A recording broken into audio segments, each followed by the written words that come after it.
Chapter 733.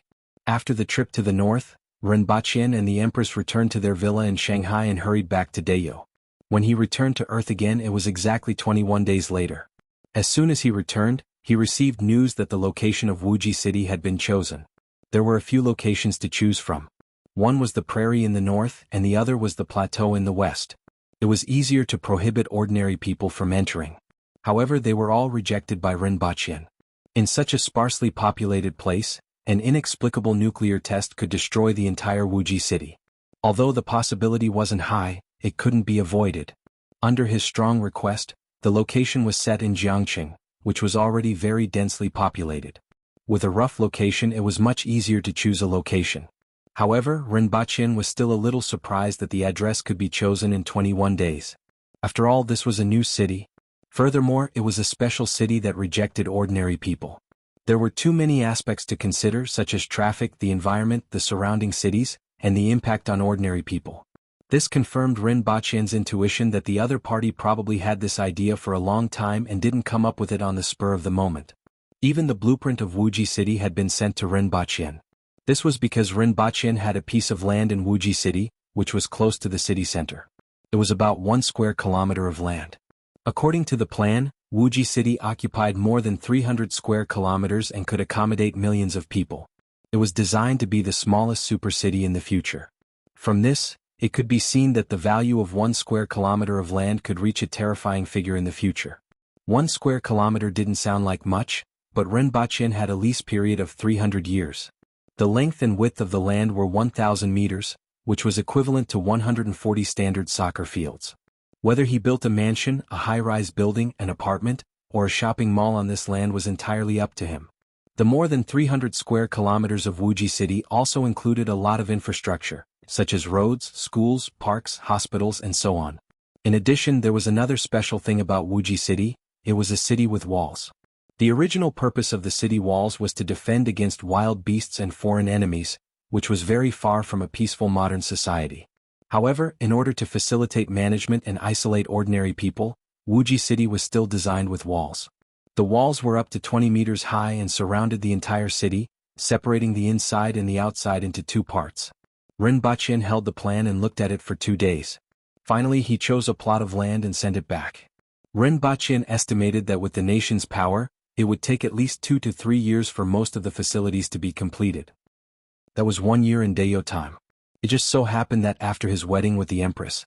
But before that, he should start working on his own piece of land. According to his idea, part of it would be built into a mansion, part of it would be built into a martial arts center, and the other part would be a mix of commercial buildings and residential areas. He called Rin Wanyin and Ding Jie over. The two of them wanted to laugh when they saw Rinpoche. This was because Rinpoche's face was covered in scratches. He didn't know if it was because of that fairy-like woman. No matter how he thought about it, he couldn't imagine that a woman like that would scratch people. Only Rinpoche knew that this was because he was scratched by the Bichi on his way here. That bastard, it seemed like he bore a grudge against him, scratching him with his claws the moment he saw him. Wasn't it just to see if it was male or female? Sooner or later he would find a chance to deal with it. Rinpoche first asked about the two of them. Ding Jie was now in his 3rd year of university and had grown a lot taller. He had experienced more things in the past 3 years than he had in the past 10 years. He had matured a lot, and his speech and actions had become more capable. The same went for Rin Wanyin. Rinpoche projected the plan on the wall. "Look at this plan." "What's this? Boss, you want to do real estate? Which city is this?" Ding Jie looked at the plan on the wall carefully and was able to figure out something. In the past few years, he had dabbled in other things besides his subject. After all, he wasn't like other students who didn't know where his future lay. Learning more things was always good for him and could make the boss value him more. "This is the plan for a new city," Rinpoche said slowly as he sat on the sofa and held a cup of tea. "Both of you have practiced the 9th set of life technique, and naturally know the use of this technique." The two of them looked at each other and nodded. "The future will change. A new branch of the human race will appear and a new choice will be made. Not only will we pursue technological progress, but we will also pursue our own evolution and strength. The 9th set of life technique is the first step." The two of them were taken aback. A new choice for the future of the human race? To pursue our own evolution and strength? This was too arrogant. "Brother, what level can we reach by practicing this?" Ren Wanyin asked doubtfully. After practicing this technique, he gained a little more strength and a little faster. He believed in this life force qigong. However, he didn't know what level it could reach. According to his thinking, it would at most reach the level of the people in the villa who could use cars as fitness equipment. Although this was already very shocking, it was still too exaggerated to say that it was a branch of the human race's future. What level? Ren Baqin pondered for a while. They can still catch bullets with their bare hands. A real expert can crush a mountain with one punch. It's just like those Xianxia movies you watch. Although they aren't that powerful, they can still change the course of human development. This crush a mountain with one punch was of course referring to Li Fu. When developed to the extreme, it would probably reach the level of Li Fu. The two of them gasped and murmured, "Unbelievable." It's indeed hard to believe, but I saw it with my own eyes, so you don't have to doubt it. I'm just telling you about the possible future. Under such circumstances, the announcement of this technique will definitely have an impact on the world's perception, and the structure of the entire world will also change. Boss, are you planning for the martial arts centers? Ding Jie immediately asked. Ren Baqin nodded and continued, the country is also planning for it, and this Wuxia city is one of the most important points. Wuxia is the limit of martial arts. You should understand the meaning of the name. This city will be the gathering place for all the martial arts experts in the future. At this point, Ren Baqin suddenly paused, and the idea of holding a martial arts conference in Wuxia City came to mind. If a martial arts conference could be held in Wuxia City every year, this city would naturally gather the experts from all over the world, and it would be worthy of its name. In any case, the prize money would still be his in the end. Or he could find the country to sponsor it and earn a sum of money when the time came. After putting this idea aside for the time being, Ren Baqin continued, this city covers an area of more than 300 square kilometers, and I have 1 square kilometer of land at my disposal. The two of them sucked in a breath of cold air. Although they knew that Ren Baqin had a very high status and had a considerable relationship with some government departments, they didn't expect him to be so capable. According to him, this city would probably be the center of the country in the future. Ren Baqin was actually given 1 square kilometer of land for such an important city? Brother, what did you do? Ren Wanyin was speechless. His brother was becoming more and more incomprehensible. You don't have to worry about this. You just need to know that I have 1 square kilometer of land in this city. This is the opportunity for you to show your abilities. Make a plan to maximize the use of this 1 square kilometer of land. My initial idea is to build a building with the 1st to 3rd floors as the headquarters of the martial arts center. The 4th and above floors can be used for other purposes, and the top floor can be used as my residence. Other than that, you can think about how to plan the rest of the area. Both business and accommodation are needed, and there should be at least enough to accommodate thousands of people. A hotel is also a good choice. I will leave this matter to you, but remember to keep it a secret. No matter who it is, you can't tell anyone about this. Ren Baqin's voice deepened, and the two of them immediately became nervous. Even though Ren Wanyin was his younger brother, he still felt a little nervous when his older brother spoke in such a serious tone. Boss, what about the scale of the investment? Ding Jie asked. 1 square kilometer of land wasn't a small number to build. Tens of billions of yuan might not even be enough. Moreover, Ren Baqin didn't seem to be selling houses like those real estate developers, so funding was a big problem. You don't have to think about this matter. Just make the plan. Ren Baqin said casually. This surprised the two of them again, and they didn't know how much assets Ren Baqin had now. In fact, Ren Baqin still had a few 100 million yuan, mainly from the dividends from the pharmaceutical factory. A few 100 million yuan seemed like a lot, but it was just a drop in the bucket. However, he didn't have to pay for the construction of this land. Wasn't there a bank? Wasn't there a loan? In any case, there was definitely no problem with a low-interest loan. Tens of billions of yuan was a lot for others, but it wasn't a huge figure for the national bank. If there was a need, it wouldn't be a problem to borrow more. As for the repayment date, it would be 300 years later. It could be said that money was the least of his concerns at the moment. After leaving this matter to the two of them, Ren Baqin waited to see the results. Even if their plans weren't in line with his own ideas, it would at least give him some ideas. After that, he returned to Dayo and continued on his journey. Chapter 734. Dayo was vast and sparsely populated. To what extent? Apart from the 60,000 mountains, the land area of Dayo was about 1/4 the size of China. Tianjing Basin occupied 1/6 of the total area, which was 400,000 square kilometers. It was equivalent to the area of 2 ordinary provinces and accommodated 10 million people. The remaining 2 million square kilometers was equivalent to 10 ordinary provinces, but there were less than 4 million aboriginals. There were more than 10 million aboriginals and 10 million of them lived in the 60,000 mountains. 10 provinces covered an area of only 4 million people. From this, it could be seen how sparsely populated Dayo was. It was common for one to not see a village for 2 to 3 days. The further they got from Lan City, the more desolate it became. Other than the barren mountains and forests where various ferocious beasts lived, there were boundless grasslands where large herds of fork-horned cows and jumping goats were raised. Tens of thousands of fork-horned cows and jumping sheep were moving on the grassland. It was a spectacular scene. However, he was most vexed about the road here. There were almost no roads. There was only one bumpy dirt road, which was much worse than the roads in other places.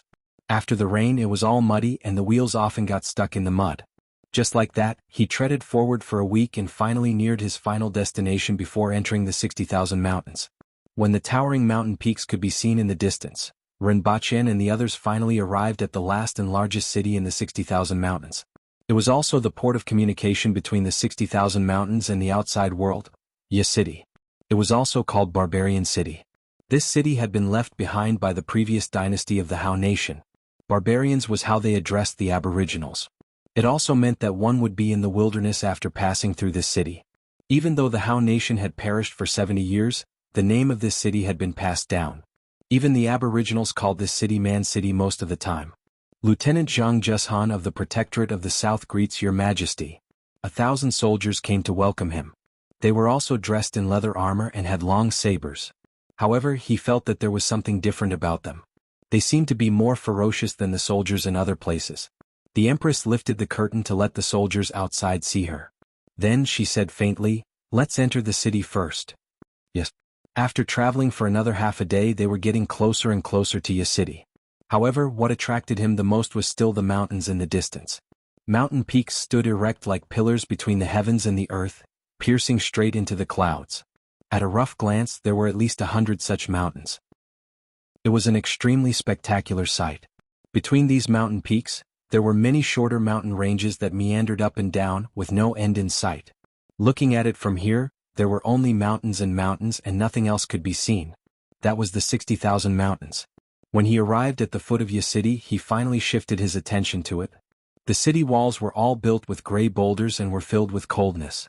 There were sharp protrusions on top of the city walls, like the fangs of a wild beast, covering the entire city walls. These sharp fang-like protrusions had been used to prevent the aboriginals from attacking the city. Who knew how much blood of the aboriginals and Jing tribe had flowed on them? After entering Tooth City, there were rows of tall stone houses. The doors were 3 meters tall and the houses were 4 meters tall. There were no decorations and it was filled with a simple and unadorned feeling. What he was more concerned about were the aboriginal commoners who stopped to watch from both sides of the road. Some wore cloth clothes, some wore animal skins, some were bare-chested and had tattoos all over their bodies, and some even wore clothes woven from grass. Some had bird feathers tied to their heads, some had beast tails on their shoulders, some had snakes coiled around their bodies, some had lowing horns on their necks, and many had rows of fangs on their necks. There were also all kinds of tame beasts. There was a white saber-toothed tiger, a black man who exuded a strong aura, a giant snake with gold and silver patterns, a monkey that was about the size of a human, and a giant bird that was as tall as 2 people. It was a bizarre and dazzling scene. Rinpoche felt as if he had entered another world. There was only one thing in common, and that was that all of them exuded a wild aura. Those people are from different regions. The people of each region have their own unique characteristics, which is a way to show their identity. For example, those with bird feathers tied to their heads are from Heishan. Those with beast tails, such as the tail of a saber-toothed tiger, are from Red Earth Peak. Those with a furry raccoon tail are from Stony Mountain. The Empress said as she looked at the various men and women outside. "Has your Majesty been here before?" Rinpoche turned his head and asked. "I came here once when I was young," the Empress replied faintly. "Your Majesty's memory is really good." Rinpoche was speechless. It had been more than 10 years since she was young, yet she still remembered it so clearly. She was indeed a cheat-like player. "They are my people, so I naturally have to remember them," the Empress said as she stood up, pulled open the curtains of the imperial carriage, stepped out, and stood there looking down at the crowd. "It's the little emperor. The little emperor is back." Her Majesty is back." There was a commotion outside and many people were shouting that the little emperor was back. Their voices were filled with joy. It seemed that seeing the empress made them very happy. However, the empress had been on the throne for 9 years, but in the eyes of these aboriginals who were far away from Lan City, she was still a little emperor. "Your Majesty, do you still remember Yanchuan village on Red Earth Peak? You even rested in our village back then. I even ate at Yanchuan village on Red Earth Peak. It was a golden feathered eagle that my father hunted." Someone immediately shouted. These people didn't know any etiquette, but there was a kind of simplicity in the mountains. Although their voices were messy, it made the empress feel peaceful from the bottom of her heart. "Don't shout. Why are you shouting in front of Her Majesty?"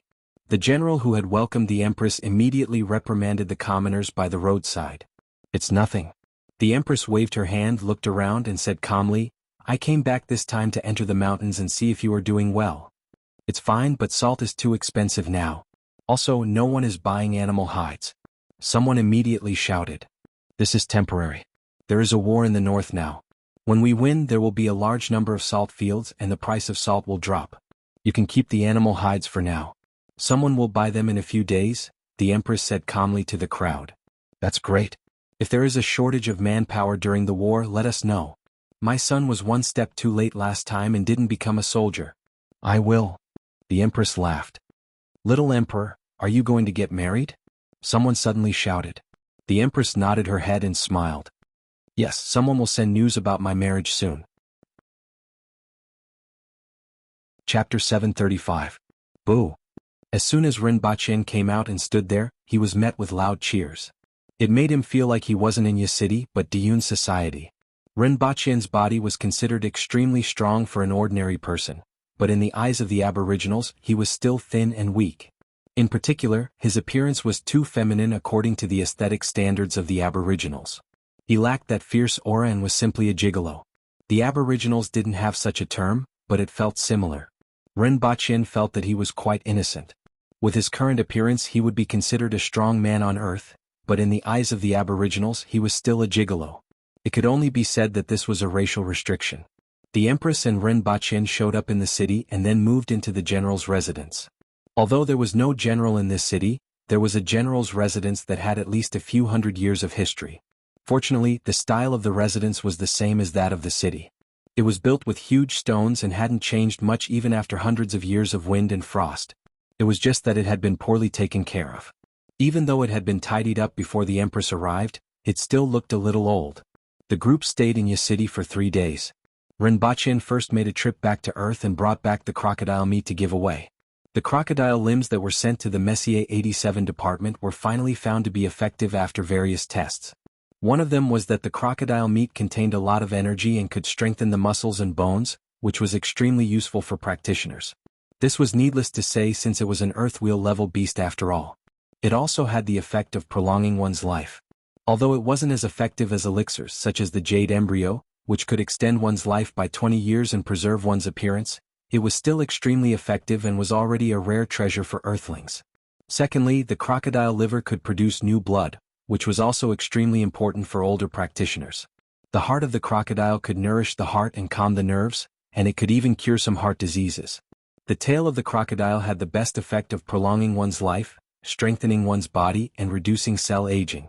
According to speculation, if an ordinary person ate the entire crocodile, their life would be extended by at least 10 years. This showed how precious this giant earthwheel crocodile was. The only pity was that this crocodile didn't have much effect on earthwheel experts, who had a much longer lifespan than ordinary people.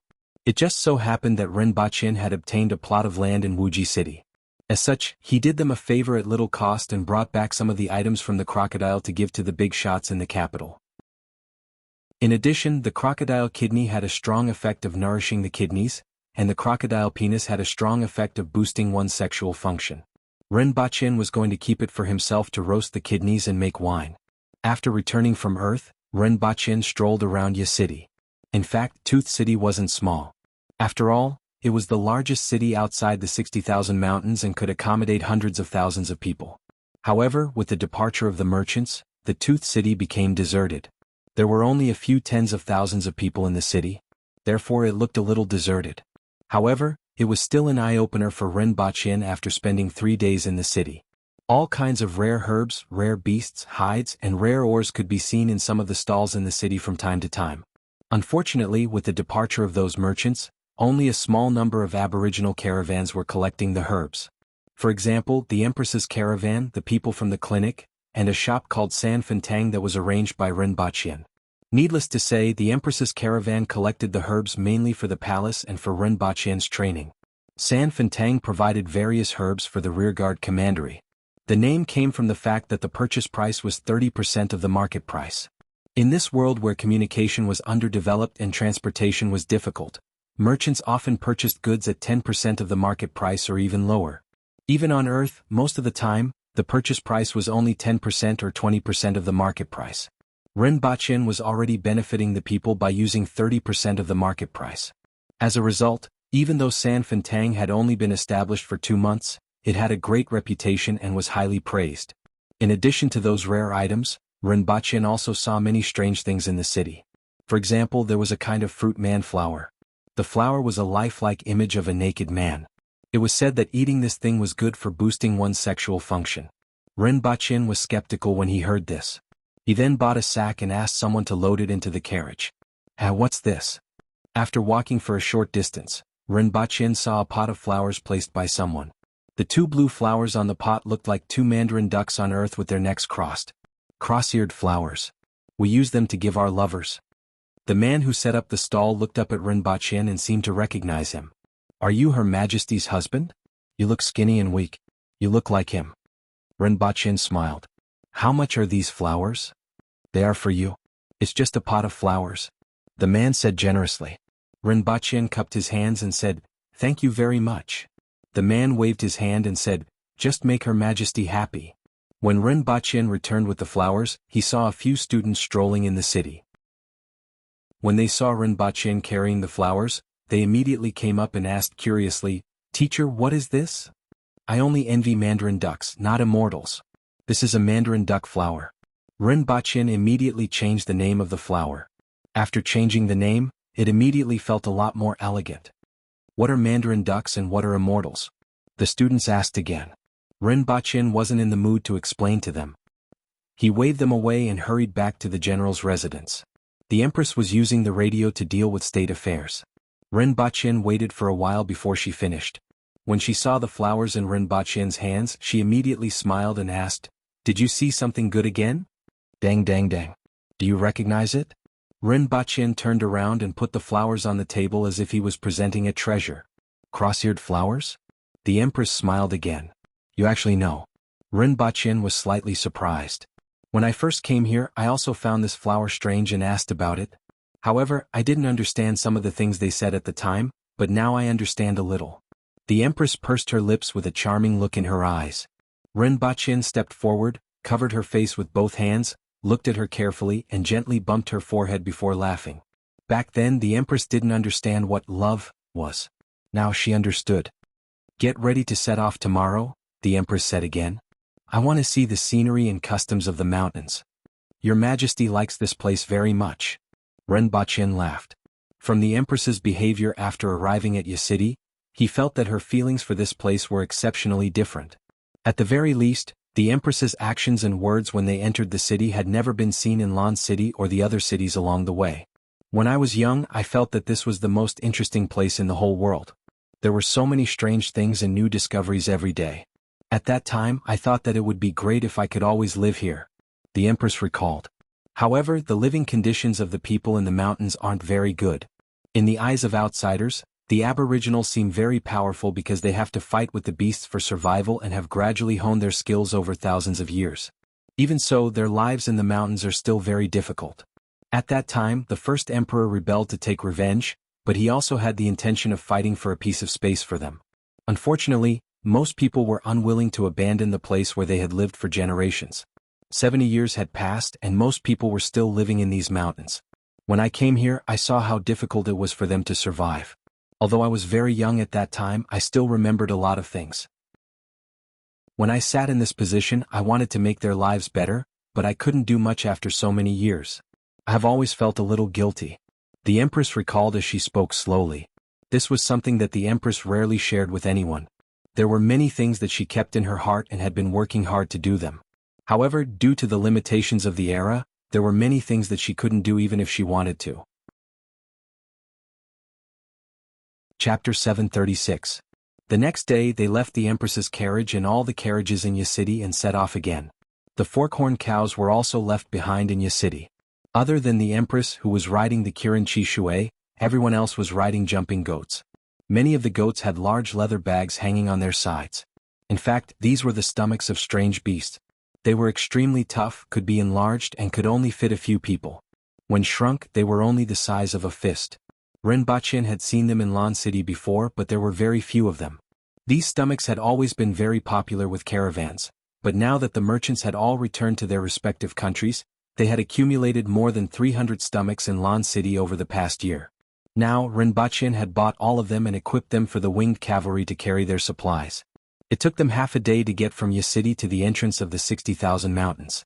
The more than 100 mountain peaks that looked like pillars supporting the sky finally revealed their complete appearance.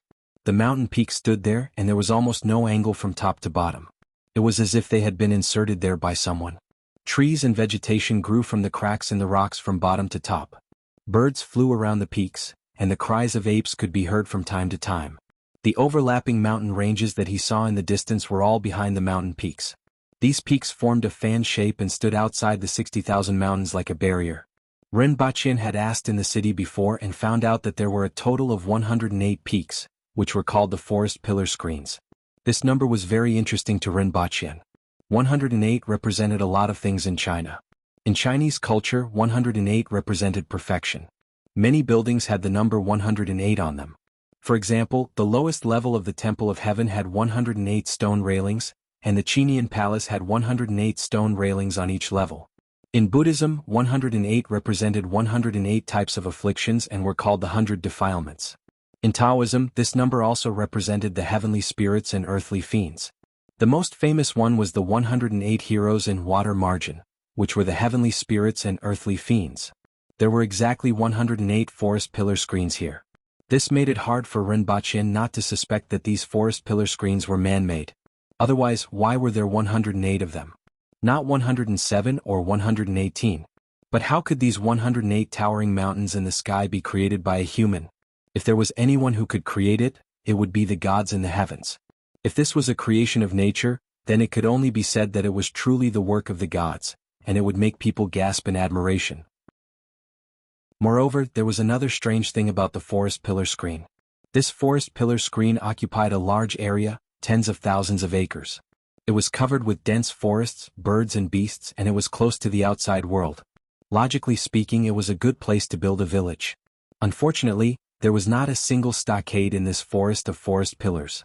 It was said that there was once a stronghold that moved to this place, but within 2 or 3 years, it had fallen into ruin.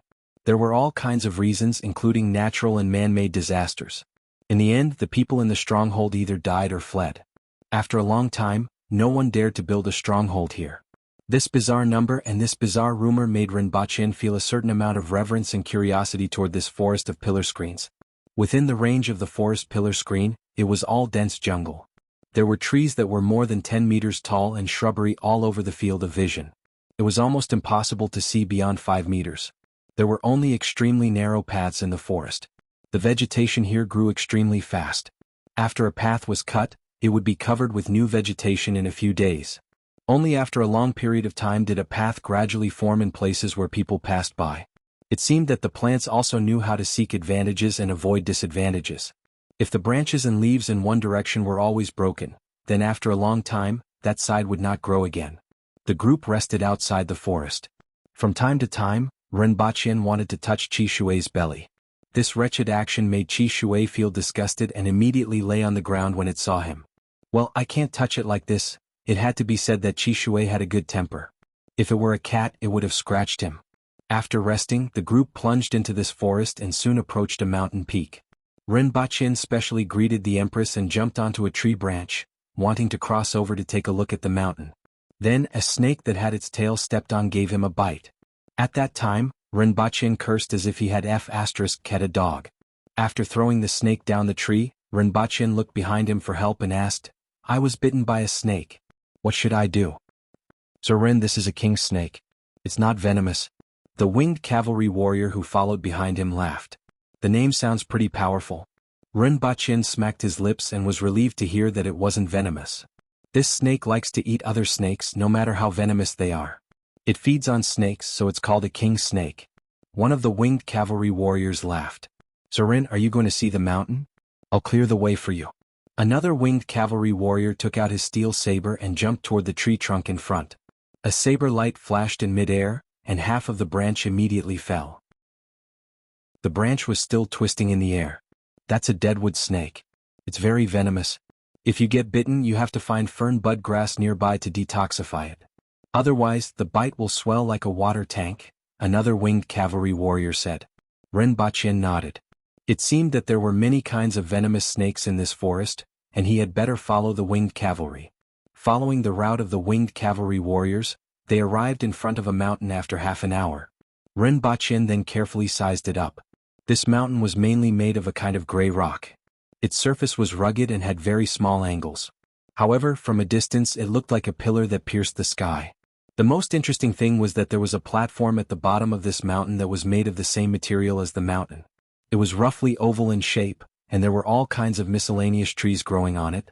This forest pillar barrier is also called the forest sword barrier because of this. The circle of rocks below is like the handguard of a sword, and every mountain peak has one, the winged cavalry warrior explained to Ren Baqin. "The aboriginals don't use swords, right? Where did this name come from?" Ren Baqin asked. The winged cavalry warrior's explanation made him feel that this mountain peak was more and more interesting. "They don't use swords. This name is said to have been passed down from a long time ago. In the past, there were many foreigners who entered the 60,000 mountains to look for herbs. It might have been left behind by people from that time," the winged cavalry warrior guessed. "No one comes in anymore?" "Yes, but those who are found have turned into corpses. Back then, it was because he had let them go that the salt mountain in the mountains was poisoned. Now, every village will send experts to kill any outsiders they encounter," the winged cavalry warrior said with a face full of resentment. It was said that before the uprising of the late emperor, the emperor of the Han nation ordered people to poison the salt mountain in the mountains. Many people from the various villages were poisoned to death, and most of the villages died because of this. In the end, the aboriginals overturned the Han nation in a rage. This was considered a classic example of reaping what one had sown. Ren Baqin waved his hand, and a golden spear appeared in his hand. He held it with one hand and flicked it toward the mountain peak. He wanted to see if there were any secrets on this mountain peak. "Sir Ren, you can't touch this mountain peak." The other two winged cavalry warriors were shocked by Ren Baqin's action and hurriedly tried to stop him. "Sir, if you touch the rocks on this mountain peak, you will meet with misfortune," one of the winged cavalry warriors quickly said. "What about God? It's very powerful. In the past there were people who smashed rocks and died not long after.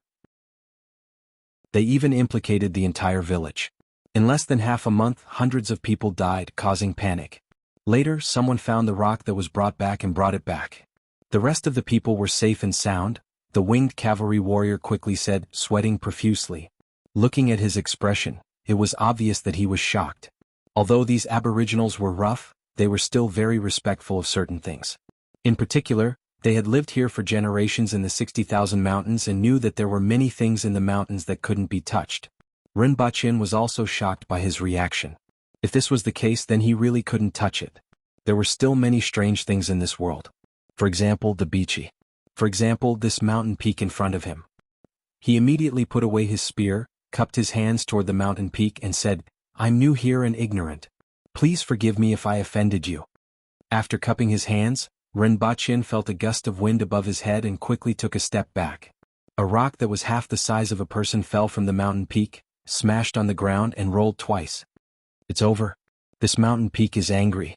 The faces of the two winged cavalry warriors turned pale. It seemed like this mountain peak had a very important place in their hearts. With an innocent look on his face, Ren Baqin said, "It was the one who attacked first. It has nothing to do with me, right?" "It's better to go back and tell Her Majesty," the two winged cavalry warriors said. Ren Baqin felt perturbed when he saw the two of them like this. He stopped looking at the mountain peak and followed them back to see the Empress. However, the three of them didn't see that somewhere on the mountain peak, a red fox with fleshy wings was clutching its heart. It had only crawled for a bit, but the stone suddenly fell down, giving it a fright. The three of them went back and explained the situation. The Empress immediately frowned, thought for a while and said, "Since you didn't bring that rock back, it should be fine. For safety's sake, I'll go with you to take a look. Men, go and hunt some prey as a blood sacrifice."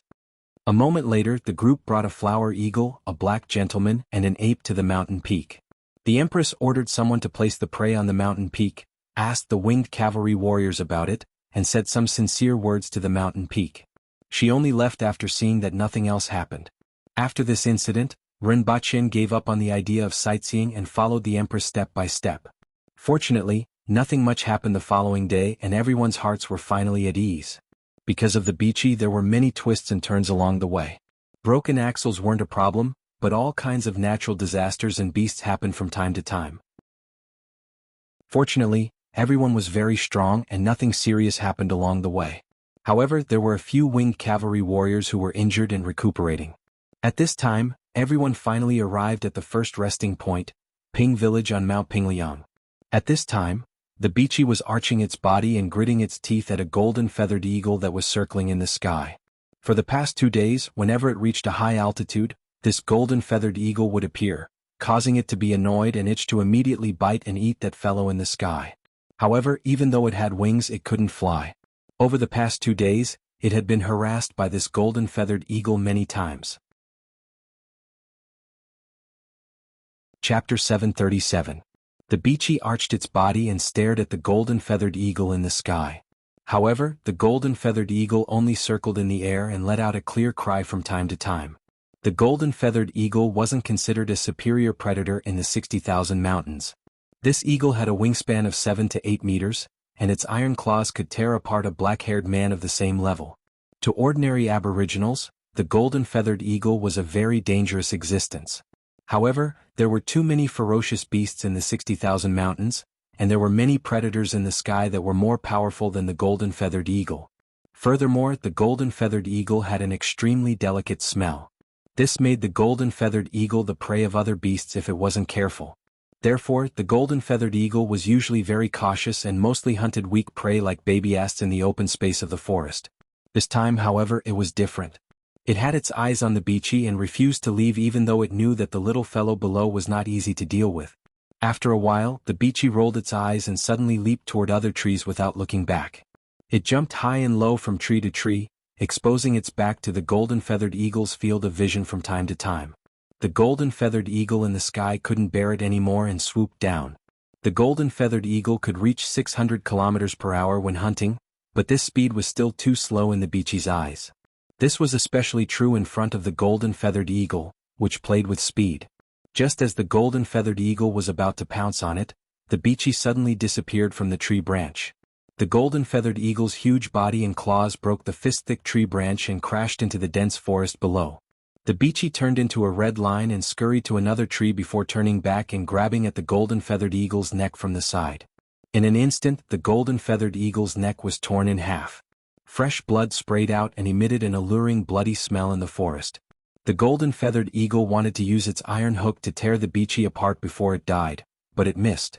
The golden feathered eagle struggled in midair as it smashed a few tree branches and fell. By the time it landed on the ground, it was already half dead. The beachy jumped onto the golden feathered eagle's back and shook its tail gently. Its small eyes were full of pride. However, it didn't feel proud for long before its eyes widened and its short fur stood on end.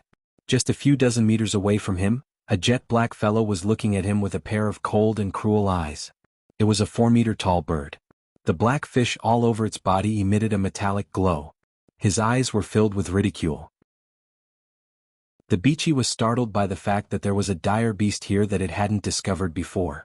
However, it was only a slight shock. The beachy jumped down from the body of the golden feathered eagle. It first took a few tentative steps towards the ferocious beast. Then, it hopped to one side then to the other side. Its small eyes looked at the black beast for a while, then looked around. The strange black bird just looked at the bouncing beachy with a mocking gaze. It didn't move at all. The beachy seemed to be a little bored. It jumped 10 meters away from the strange bird and raised its head to look at it. It seemed to find this uncomfortable, so it jumped onto a branch and looked down at the strange bird. Only then was it satisfied. "Woof!" the beachy barked. His voice carried a hint of provocation. Then the black bird moved, like a bolt of black lightning. It crashed directly into the tree beneath the beachy. Boom. More than half of the tree was sent flying. Even though the beachy jumped away in time, it was still shocked by the speed of the black bird. Fast. Very fast. This was the first time it realized that there was such a fast creature besides itself. The black bird rushed to the tree where the beachy was resting. With a flap of its wings, it cut the tree in half like a steel knife. Just like that, the two beasts started fighting in the forest. The beachy fled while the black bird chased. Like a bulldozer, it cleared a path in the forest. One by one, the towering trees fell with a loud crash. Very soon, the beachy felt like cursing. How could this fellow be so fast? Didn't it feel tired? No matter how fast it ran or how hard it tried to hide, it couldn't shake it off. It was like maggots on a bone. Wherever it went, that fellow followed. It didn't even have a chance to breathe. Ping Village on Mount Pingliang. When the Empress and her party arrived, the entire village naturally came out to welcome them. Everyone in the village came out to welcome the Empress. However, what caught the Empress's attention was that many of them were injured. Rinpoche looked around and saw about 500 to 600 people. The men were wearing animal skin shorts, the women were wearing shorts and tube tops, and only a few elders were wearing cloth clothes. However, many of them were injured. There were at least 20 people with different injuries on their bodies. There were both men and women among them, but without exception all of them were at the Kismet Heaven level, which was equivalent to the Earth Wheel level. As for the other four-way heaven villagers, they were fine. Shangping Village welcomes Your Majesty's arrival. This is the first time Your Majesty has returned in more than 10 years. Please don't blame us for coming late. A few elders in cloth clothes came forward and said to the Empress. Even though they looked calm, one could see the worry between their eyebrows. What's going on? The Empress raised her eyebrows and asked. Shangping Village wasn't considered a big village, but because it was close to the forest pillar screen and Yi City, it had always been a place that the Aboriginals had to pass through. As a result, its situation had always been pretty good. Many of the weaker villagers simply gave up the tradition of hunting for a living and became middlemen instead. They were the kind of guides who brought Aboriginals out of the mountains to Yi City to sell herbs and ores, as well as to buy salt and iron for a small fee. Furthermore, this was the periphery of Shangping Village. There weren't any ferocious beasts around it, so it had always been very peaceful. However, it seemed like there was a problem now, especially with the injured Kismet Heaven martial artists in the stronghold. If he remembered correctly, the Shangping stronghold rarely fought with others. They had also recruited people from other strongholds, so there were at least 60 to 70 Kismet Heaven martial artists in the stronghold. Now only 20 of them had come out. Where were the rest? Your Majesty, you must be tired. Please enter the village and rest. The elders didn't answer and instead invited the Empress into the village. Shangping Village wasn't a big village, but there were many stone houses in it. Many of them were empty and could be used by the Aboriginals to rest. Furthermore, they didn't charge any fees. It was precisely because of the important location of Shangping Village and this method that it had a good reputation among the other villages. The moment Rinpoche entered the village, he smelled the lingering smell of blood. He looked in the direction of the smell and saw 7 or 8 corpses placed at the side with straw mats covering them. What the hell is going on? I want to hear it, the Empress asked. The elders hesitated for a while before replying. We didn't want to disturb Your Majesty. A few months ago, a crow general appeared out of nowhere and settled down nearby. It was extremely powerful and the people in the village wanted to drive it away at first. However, many of them were injured instead. Nowadays, the people in the village are often attacked by it when they go hunting. If this continues, I'm afraid we won't be able to stay in Shangping Village. The Empress raised her eyebrows and asked, a Cardinal Heaven Crow General? Yes. It must be a Cardinal Heaven expert. Over the past few days, 31 Kismet Heaven experts have been killed or injured by it. The elders nodded. Rinpoche looked at the Empress thoughtfully and asked, Your Majesty, there aren't many Crow generals with such strength, right? I've rarely heard of them. Gong Zheng, the commander of the winged cavalry, replied. Rinpoche nodded. Last year he had seen a Crow general with this kind of strength in Tianjing Basin. It was one of the 3 most powerful strange beasts in the 6 doors. During the final battle, all the other people and strange beasts were killed, but that Crow general escaped. This one couldn't be that one, right? After all, such a powerful beast had its own territory and wouldn't easily move to an unfamiliar place. In particular, this was the periphery of the 60,000 mountains, where such a powerful beast shouldn't appear. In particular, it was a rare beast like the Crow General. If it was the one in Tianjing Basin, it would make sense. Rinpoche didn't know how it came here from Tianjing Basin. Soon he became excited again. He was envious of that crow general. Not only was it powerful, but it also had extraordinary strength and a body like steel. Most importantly, it could be ridden. Back then he saw that crow general run away with Taitu Mongshan and that monkey on its back. If the Empress could subdue this crow general, it would be a good thing. Although it wasn't as awe-inspiring as Chishui the Kirin, it was still a top-notch mount. Most importantly, they had obtained records of this crow general from the 6 doors when they were clearing them out. Chapter 738. Rinpoche thought that the Empress would immediately send people to search for traces of the crow general. However, she didn't. Instead, the winged cavalry warriors were scattered outside while the Empress and Rinpoche rested in the largest house in the village. The environment was simple and crude, but there wasn't much to dislike in this place. Even though the Empress wouldn't mistreat herself, she wouldn't be picky about the kindness of her people. They rested for a night. The next day the Empress brought Rinpoche, Gongzheng and a few elders to the back of the village, where piles of stones were densely placed. Rinpoche immediately guessed what they were when he saw their shapes. These were the graves of this village. There were only a few hundred people in the village, but there were at least thousands of these stones.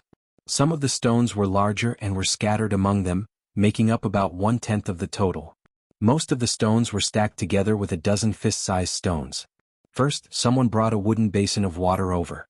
Following which, the Empress stood in front of the graves and said in a deep voice, "I'm the monarch of Dayo and the ruler of the Aboriginals. Today I'm here to ask if the souls of the ancestors are willing to protect Dayo?" There wasn't much etiquette. The Empress simply stood there and asked a simple question. With these words, a gust of wind blew through the air. The elder in the village put a thin branch into the basin, and it immediately stood firmly in the water as if it had taken root. The Empress cupped her fists and said, "Thank you very much. As long as I'm on the throne, I will naturally seek a better life for my people. Everyone please protect Dayo and the Aboriginals." Gongzheng and the other elders also cupped their fists. Upon seeing their actions, Rinpoche imitated them and cupped his fists. Everyone turned around and returned. There were no offerings, no livestock, nothing at all.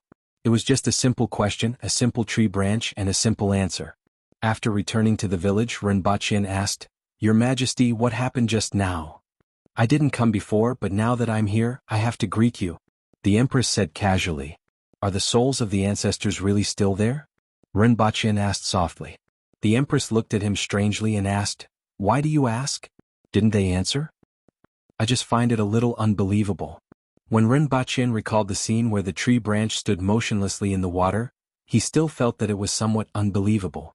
Although he had heard many people mention that the souls of the soldiers who died in battle would follow their heads back to the 60,000 mountains and turn into heroic spirits to protect the Aboriginals, and he knew that there were many strange things about this world, he was still surprised to see such a scene. Do we need to offer some sacrifices to those heroic souls? Rinpoche asked again. Of course. Gongzheng and the elders in the village will send the blood food in a while. The Empress nodded. I feel that it's a little weird. Most people offer sacrifices first before asking for blessings and blessings, but it's different when it comes to Her Majesty. The other party agrees first before you give them blood food. Rinpoche felt like laughing. If they don't agree, will Her Majesty demolish their homes? How could that be? I am not a muddle-headed person who brings disaster to the country. How could they not agree? Isn't it natural for ancestors to protect their descendants? The Empress felt that Rinpoche's way of thinking was rather strange. As for the blood sacrifice that will be sent later, I will be there personally to offer sacrifices. They won't be able to afford it. The Empress said. Isn't it natural for descendants to offer sacrifices to their ancestors? Why wouldn't they be able to afford it? Rinpoche returned the Empress's words. This is what the late Emperor said. He naturally has his reasons for saying this. The Empress immediately shut Rinpoche up. The late Emperor that the Empress was talking about was naturally the first Emperor of Dayo and not her father. Rinpoche turned his head to look at the back of the mountain and suddenly wondered if the Empress would also be staying in this mountain a few hundred years later. What about himself? This was a question that was worth investigating. At the thought of this, Rinpoche asked the Empress. The Empress immediately stopped in her tracks with an unhappy look on her face. After thinking about it, she seriously said, You and I are married, so you are an Aboriginal. If any of them don't agree, I will beat them up until they agree. There was nothing that couldn't be solved with a beating. If there was, then he would beat them up again. When the two of them returned to the village, someone went to Gong Zheng and whispered a few words to him. Then Gong Zheng came to report to the empress.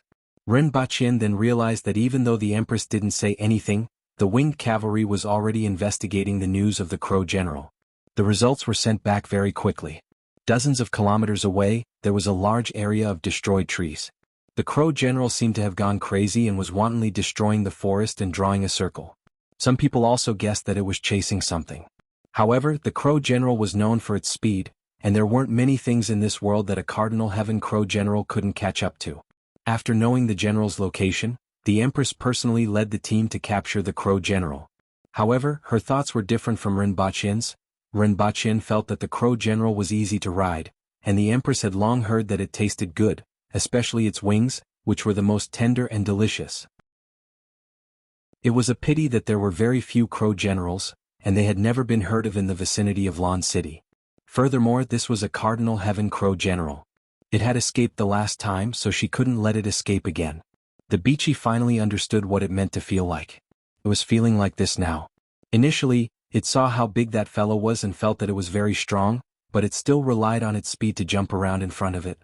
As a result, it had been chased by that fellow for an entire day and was so tired that its tongue was hanging out. However, that fellow still didn't give up and seemed as if it wouldn't give up until it caught it. Now, with every lap it ran, the forest that was destroyed by that big fellow expanded. If that fellow wasn't nearby, it would have already run into the depths of the forest. Now, it was hesitating whether it should run into the forest first and find an opportunity to turn back. Just as it was trying to figure out what to do, it realized that it had been blocked in front of it. However, it was overjoyed and rushed toward the red figure in the middle of the crowd. Then, it scratched the face of the bastard beside her a few times before jumping into the crowd. The Crow general didn't stop when it saw the people in front of it. Its eyes were bloodshot as it rushed toward the Empress in red. Red was a taboo for the Crow general. It would get excited at the sight of this color. It was as if it were on steroids. Its mind was filled with the thought of tearing that fellow into pieces. However, halfway through, it recognized the woman in red. After all, the intelligence of a Cardinal Heaven-level beast wasn't much lower than that of a human. Even a dog had the intelligence of an 8-year-old child, let alone a Cardinal Heaven-level beast. Back then, the entire 6 doors was destroyed by a group of people led by the woman in red. The Ironhead Mang Mountain and the Scarlet Monkey, which were about as strong as it, were killed in that battle. It was the only one who escaped. How could it not remember? Run. The group watched as the 4-meter-tall Crow general charged at them with bloodshot eyes, as if it had taken drugs. They thought it had recognized them and wanted to take revenge, but it suddenly braked and turned around to flee. Everyone immediately knew that this was the same one that appeared in Tianjing Basin last year. In fact, based on its size, everyone was almost certain. However, just as it turned its head, a figure swept past its neck. A 2-inch-long sharp fingernail shot out from a finger and scratched the feathers on its neck. It was like metal colliding with metal, accompanied by an ear-piercing friction sound, and actually burst into sparks. Lin Shaola. She swept past the Crow general like the wind and looked at her fingernails with a pained expression on her face. This fellow was too tough.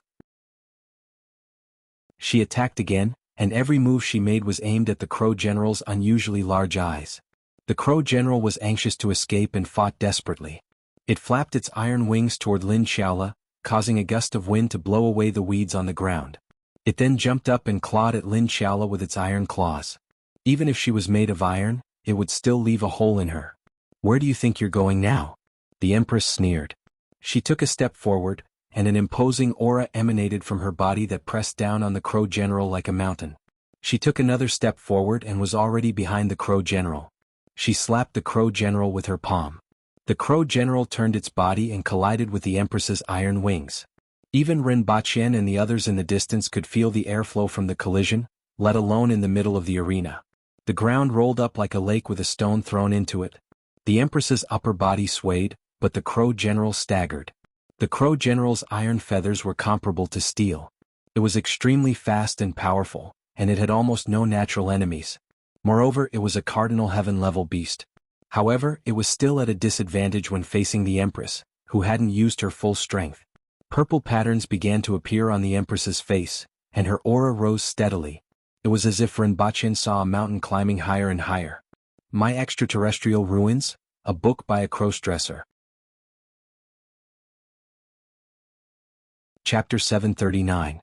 What did it feel like to have a mountain fall on you? It covered the sky. It was a landslide. Even though the Empress's punch wasn't that powerful, it made people feel as if a mountain had fallen on them. The Empress's fist was like a mountain. All the spectators felt the same way, let alone the Crow General in the middle of the field. Boom. The 4-meter-tall Crow General disappeared in an instant. A huge pit with a radius of nearly 100 meters appeared on the ground. The deepest part of the pit was 20 to 30 meters deep. The Crow General was smashed to the bottom of the pit by the Empress's punch, and it spat out mouthfuls of blood. Even though the Crow General had iron feathers and steel bones, it couldn't withstand the Empress's punch, and many of its bones were broken. Catch it. The Empress said faintly as she stood at the edge of the pit with her hands behind her back. The purple veins on the surface of her skin gradually faded, and her skin returned to its original smooth and jade-like appearance. If Teng Yu were to meet you now, I'm afraid that he wouldn't be able to withstand a single punch from you, Renbachien said. Even though the Empress was extremely powerful in the past, she wasn't this terrifying. Renbachien didn't know what she had comprehended last year that allowed her strength to improve so much. The Empress didn't look very happy. She turned to look at Renbachien and said, Teng Yu is the 4th most powerful expert in the world because his spear is unparalleled in the world. Even though I've improved a little, it will still take some effort to defeat him. You have obtained his golden spear and his comprehension. If you cultivate diligently, you might be able to reach his height. The Empress had put in a lot of effort for Renbachien. However, Renbachien licked his lips and said, It's fine as long as I can advance to the next level. As for fighting, that's not suitable for me. He really wasn't interested in fighting. However, he was still interested in practicing martial arts. At least he could live longer. Your Majesty, what should we do with this Crow General? Renbachien asked again. I heard that its wing root tastes good. The Empress said as she stared at the Crow General that was being carried over. Even the Empress might not be able to eat such a top-notch delicacy. It depended more on luck. Lin Xiaola squatted at the side and drooled as she stared at the Crow General's neck. The half-dead Crow General was being carried over. When it heard this, it shivered. It was afraid that it would really be eaten this time. Your Majesty, it's a Cardinal Heaven-level beast. Isn't it a waste to eat it? Renbachien asked. If the Crow General could nod its head, it would be pecking away like a chick. Unfortunately, the Empress's punch had shattered many of its bones. Now it was on its last breath, and its head drooped weakly to the side. What do you think? The Empress could tell what was on Renbachien's mind. If I can subdue it, I'll have another vicious beast that I can control. Even as a mount. Renbachien felt that it would be a waste to eat it. If eating the Crow General could increase one's strength or extend one's lifespan, he would have already prepared a pot. However, the Crow General's meat only contained a little more energy at most and had some other uses. In fact, it was meaningless to someone as powerful as the Empress and not very useful to Renbachien. Just like that giant crocodile. In that case, he might as well try to subdue it. The Empress looked a little regretful.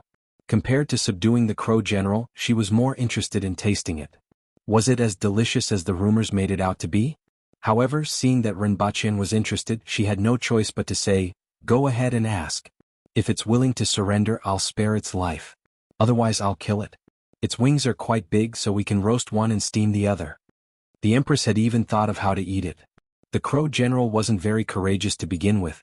The only reason it looked so ferocious was because it was powerful. If the Empress could spare its life, it would naturally be very willing. Hearing that the Empress was studying how to eat its wings scared it half to death. It wanted to surrender, but it couldn't do so and could only helplessly vomit blood. Renbachien looked at the Crow General. This fellow was at the Cardinal Heaven level, and he might not be able to persuade it to surrender. He still had to use some other methods. After asking someone to carry the Crow General back to the village, Renbachien asked someone to catch some birds. The Crow General caused quite a commotion when it was carried back to the village. If the winged cavalry warriors hadn't stopped it, it would have been stoned to death. Finally, it was placed in a corner of the village. Everyone was afraid that it would still have the strength to fight to the death, so they tied it up tightly. After a long time, Renbachien finally came over while the Crow General anxiously looked at him. Why don't you ask me? I'll surrender if you ask me. I've gathered some strength now, so I can still nod my head. However, Renbachien didn't have any intention of asking it. He first asked the people from the Imperial Kitchen to bring 2 large birds over and set them on fire in front of the Crow General. He first roasted the large birds on the rack, then cleaned the charred feathers on their bodies before preparing the 2 birds. One pair of wings was placed on the fire to roast. The other pair was marinated in a basin and would be made into honey bird wings later. One of the necks was made into spicy bird neck and the other into smoked bird neck. Rinpoche asked someone to find some stones to heat over the fire before slicing off the breast meat and frying it. As for the legs, one pair was fried and the other pair was stewed with herbs. There were also the heads, livers, hearts and stomachs. Rinpoche cut these 2 birds into 8 pieces and made 16 dishes. From time to time he would give pointers to the people from the imperial kitchen on how to prepare the parts. Finally, he didn't even spare the bones of the birds and asked them to make a stone frame for the birds. The crow general trembled as it watched. It was so anxious that it was trembling. "Why don't you ask me if I surrender or not? Why don't you ask me? Why don't you ask me?" Its eyes were about to spit fire. If it could jump up now, it would definitely fight to the death with Rinpoche. Rinpoche also paid attention to the crow general's expression. He couldn't tell anything else, but the anger in its eyes was obvious. He sighed to himself that it wasn't easy to subdue a cardinal heaven-level beast. Before long, the aroma of roasted meat wafted over. Lin Xiaola came out of nowhere and squatted there, drooling as she looked at the roasted wings on the fire.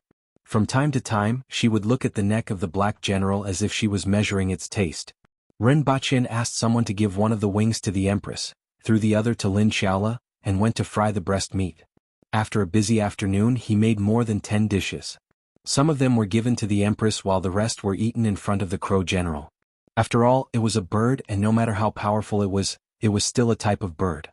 It would definitely feel sad to see Rinpoche torturing other birds in this way.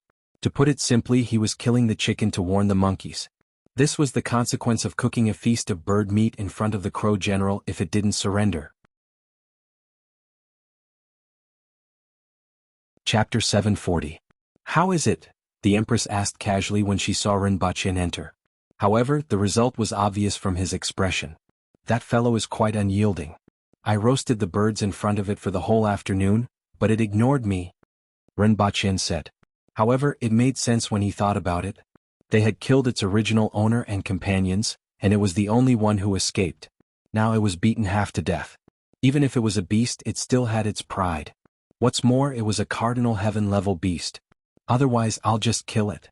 The empress didn't care. Having one more cardinal heaven expert or one less cardinal heaven expert didn't matter to her. As long as one could stand in the imperial court, no one was weaker than this. She only took a step back when she saw that Rinpoche wanted to subdue it. In fact, it would be better if he didn't subdue it since she would be able to eat the best delicacy in the world. "I'll try again tomorrow." Before I left, I told it that if it doesn't surrender tomorrow, it will suffer the same fate as those 2 birds today. I'll pluck its feathers and then cut its body into 8 pieces. Each part will be separately roasted, braised, steamed, and stewed in an iron pot. The empress couldn't help but glance at him strangely. That was indeed the case, but why did it sound so awkward? The next day, Rinpoche sent someone to take the 2 large birds to the vicinity of the crow general early in the morning. The crow general stared at him with a murderous look. "Why didn't you ask me if I surrendered? You didn't even ask. How do you know if I'll surrender or not? Don't look at me like that. Heaven is virtuous and all living things are equal. Although you are a beast, you are still a life. That's why I'm temporarily protecting you from Her Majesty. However, I can only protect you for 1 day. If you don't surrender today, I'm afraid that you will suffer the same fate as this unlucky fellow in my hands." Rinpoche used the fire to roast the bird's feathers while speaking unconvincing words.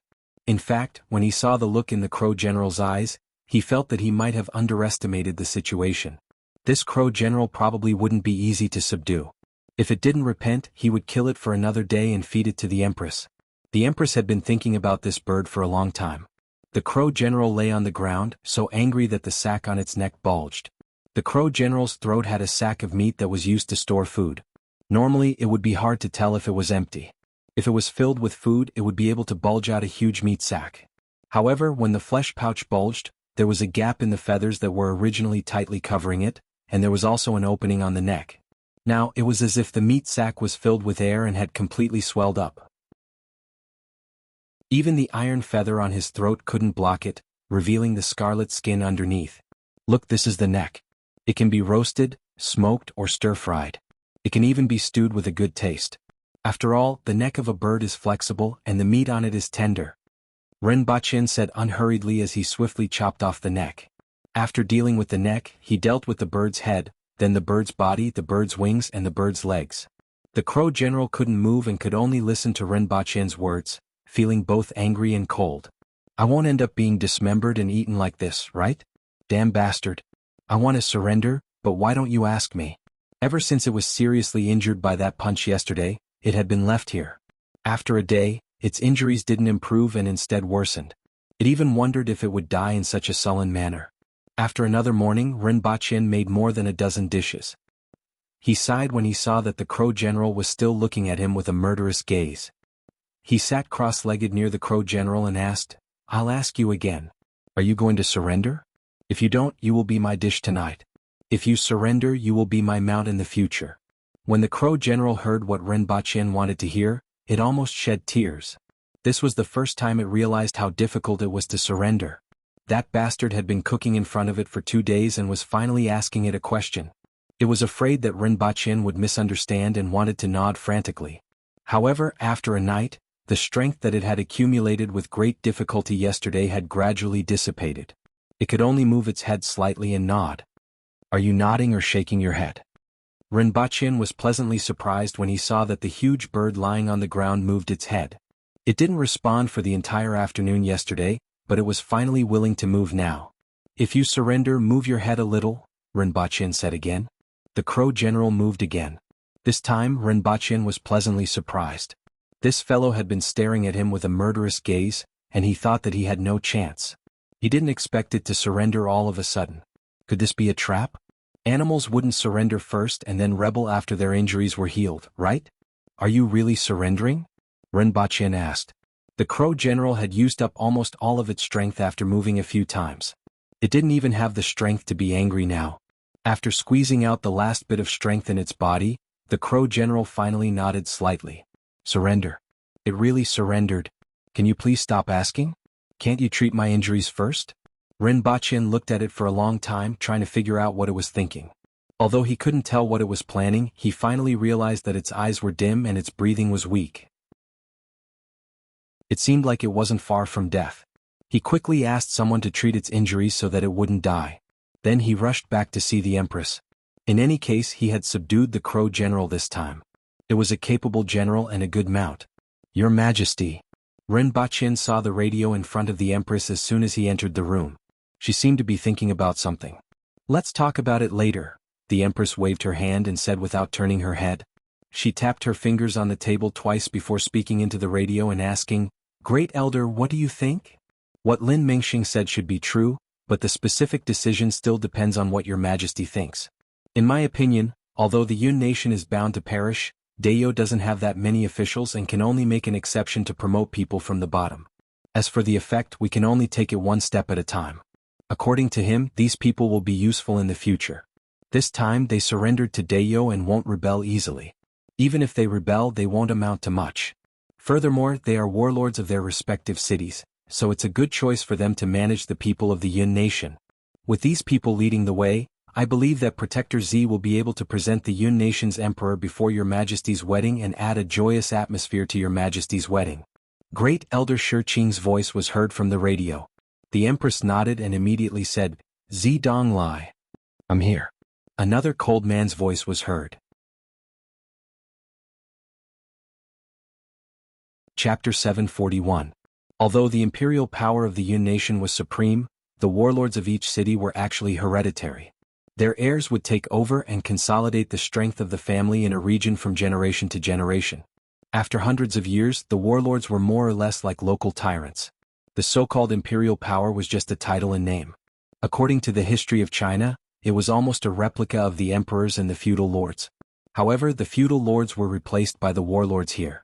The warlords were divided into factions, and the relationships were extremely complicated. Even if the emperor of the Yun nation wanted to change, it would be difficult for him to do so. However, the lives of the warlords of the Yun nation who were originally tyrannical were extremely difficult. In particular, the corpses of the original owners of most of the cities on the front line of Dayo's army were now scattered on some rocky hills. There were also a few who saw that the situation was not good and threw everything away in time to escape with their lives. The current state of the battle had caused everyone to be alarmed.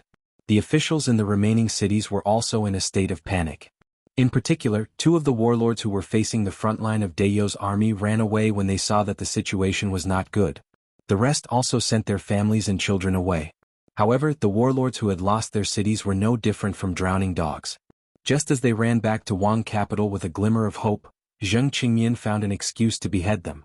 There was a strong army outside, but there was also a prime minister who was eyeing the warlords covetously. Even though Zheng Qingmian finally believed that Dayo was preparing to destroy the Yun nation and was prepared to fight to the death with the last of his troops, he still didn't show any mercy to the warlords who had abandoned their cities. They would die if they ran back. However, they would also die if they didn't. Nearly half of the 200 cities had fallen into the hands of Dayo. Even the most optimistic people had an extremely mournful attitude toward this war. Not to mention the warlords who were well aware of the military strength of both sides. Now, some of the warlords had begun to drink and indulge in debauchery every day. They were unscrupulously preparing to enjoy their last days. It was as if the cities were covered by dark clouds, and the atmosphere of despair was freely spreading. At this moment, a person appeared. It was Lin Mengxing, a young scholar in his 30s. He had a glib tongue and persuaded many warlords to surrender to Dayo. There were a total of 47 cities between Wang capital and Dayo's front line. It could be said that once these 47 cities were opened, there would be no more barriers in Wang capital except for the 3 defense cities. Given the current situation and the military strength of Dayo and the Yun nation, surrendering seemed to be a wise choice, but it wasn't. Many people had such thoughts but didn't implement them in the end. First, the Aboriginals had a bad reputation in the Yun nation. Secondly, surrendering to the non-human kind would be a stain that would go down in history. Their descendants wouldn't be able to raise their heads in the future. Secondly, there were people who wanted to surrender at the front lines, but at that time, when the enemy was at the city gates, how could Zedong accept it? Fourth, they still had to consider. Even if they were to Dayo. Now that there was a war, no one knew where those people had hidden themselves. But if they surrendered, they would have to bear the infamy of being cursed. Who knew when those experts would appear from somewhere and kill everyone in the city lord's mansion? They could even spread their chivalrous reputation among the people. As a result, the idea of surrendering was only in the minds of some people. However, Lin Mengxing somehow obtained some information about the current situation of Dayo's prisoner camps and used it to infer the changes in the Aboriginals. He convinced dozens of warlords and personally went to the front line to seek an audience with Zedong. After listening to the Empress, Rinpochian asked, "What's his purpose?" Hearing Rinpochian's question, the Empress's expression immediately became strange. "I heard that his teacher and a few of his fellow disciples were assassinated by Zheng Qingmian on their way to the capital." Rinpochian was speechless. If he remembered correctly, that was done by the people from the rearguard commandery. If that was the case, then the people from the rearguard commandery had really made a great contribution. Regardless of whether this person was telling the truth, it was fine as long as these people surrendered. So what if this person wanted to use this contribution as a way to advance? Dayo indeed lacked such talents. The Empress had similar thoughts. "I'm afraid this person has other plans and I don't like such people." Rinpochian felt that the Empress's preferences were normal. No matter who it was, they didn't like traitors. An official who is loyal but can't bring benefits to the people, or an official who has his own thoughts but can get things done. Which one do you want to use, Your Majesty? Rinpochian raised this question. In fact, this was a question that the Empress had to face sooner or later. In the past, there were only Aboriginals in the imperial court, and there weren't many other people that could be used. The Empress had never considered this question. The Aboriginals were said to be simple because of their straightforward temperament. On the other hand, Dayo was really poor and didn't have many colorful things to baptize them with. However, people would always change. It was the same for the Aboriginals. As Dayo changed bit by bit, every Aboriginal official had to undergo this baptism test. Not to mention the people from the Yun nation and the Jing tribe. The Empress would need to use them sooner or later. It wasn't a good thing to have the Aboriginals on top of the other races. Rinpochian simply took this opportunity to raise this question. The Empress pondered upon hearing Rinpochian's question. "Of course, I like loyal officials. However, if I can't satisfy both sides, I'll use the second option." "Is this what you mean?" the Empress said after thinking carefully. Rinpochian applauded and said, "As expected of Your Majesty, you understood immediately. You seem to like using these people? It has been like this since the beginning of the Jing tribe." The Empress looked at him. "Your Majesty, although the Aboriginals are loyal, there are many things that they can't do. Furthermore, we don't have too many of these powerless officials. We can't possibly send ordinary people over to be officials, right? That would definitely create a mess. His Majesty had to use these people. Whether it's for Dayo or for the people. Rinpoche immediately said. In all fairness, he did like to use people who weren't aboriginals. The aboriginals were indeed very powerful. However, this kind of power had nothing to do with construction. It was about destruction. What he wanted to do was construction. Those who weren't strong but were smarter than the people from the Jing tribe and the Yun nation would be more useful. However, this would inevitably lead to the gradual entry of non-aboriginals into the imperial court. When facing the powerful aboriginals, they would definitely band together. Such an outcome would make it easy for others to suspect him because he wasn't an aboriginal. Furthermore, he was the one who created that situation. This was something that he had long understood. I understand and I won't doubt you. The Empress sighed. How could she not understand? It was just that Dayo had always been the aboriginals' Dayo. This kind of life seemed to be about to change. Rinpoche held the Empress's palm and transferred his warmth to her. Chapter 742. Rinpoche stayed in the stronghold for a day and a half. Other than subduing the Black General, he also spent a day teaching the people in the stronghold how to make ice and smoke. It wasn't because the weather was unbearably hot, but because food was difficult to preserve. It was difficult for the villagers to store food, and if they didn't catch enough prey in a few days, the entire village would starve. This wasn't an isolated case. It wasn't just one or two villages, but the situation in most of the villages in the 60,000 mountains. Relatively speaking, Shangping village was closer to the forest pillar screen and Ye City, so the situation was better. It was said that the situation in the depths of the 60,000 mountains was better because the villages there were strong, and the prey there was also strong. The stronger the prey, the slower the energy dissipation in its body and the longer it could be preserved. Only the weaker villages that were further away from Ye City had it the hardest. Rinpoche simply taught them the method of making ice, told them how to find saltpeter, and told them to dig ice cellars. This way they could store more game that they hunted and take it out when their harvest was low. The people of Shangping village were shocked when they learned how to make ice and successfully made it. They had heard from people that there was ice in the depths of the 60,000 mountains, but they only treated it as a strange story. They didn't expect to be able to make something that emitted cold air. Then they were ecstatic. With this thing, meat could be stored for a long time. Everyone looked at Rinpoche with a completely different attitude. There was a trace of kindness in their eyes. The thinking of these aboriginals was very simple. Whoever had the biggest fist would be respected. Whoever could give them a good life would also be respected. Furthermore, Rinpoche's current strength wasn't considered weak. Although he was still far from the Empress, he was considered pretty good compared to the ordinary aboriginals. He immediately gained a lot of goodwill by teaching them the method of making ice.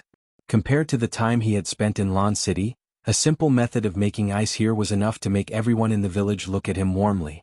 The girls in the village also began to throw flirtatious glances at him. Even though it was just a stronghold, the aboriginal women had strong and healthy bodies. Their skin was as smooth as satin, and their looks were above average, which made him rather happy. Unfortunately, this situation only lasted for a moment before the team set off again. After that, the Empress, Rinpoche, and the rest passed by dozens of villages. Other than Shangping village, where they stayed for a longer period of time, they stayed at the other villages for at most one night or only for a short while. They stayed at the graveyard near the village for a short while, doing the same things and saying the same things as they did at Shangping village. The result was the same.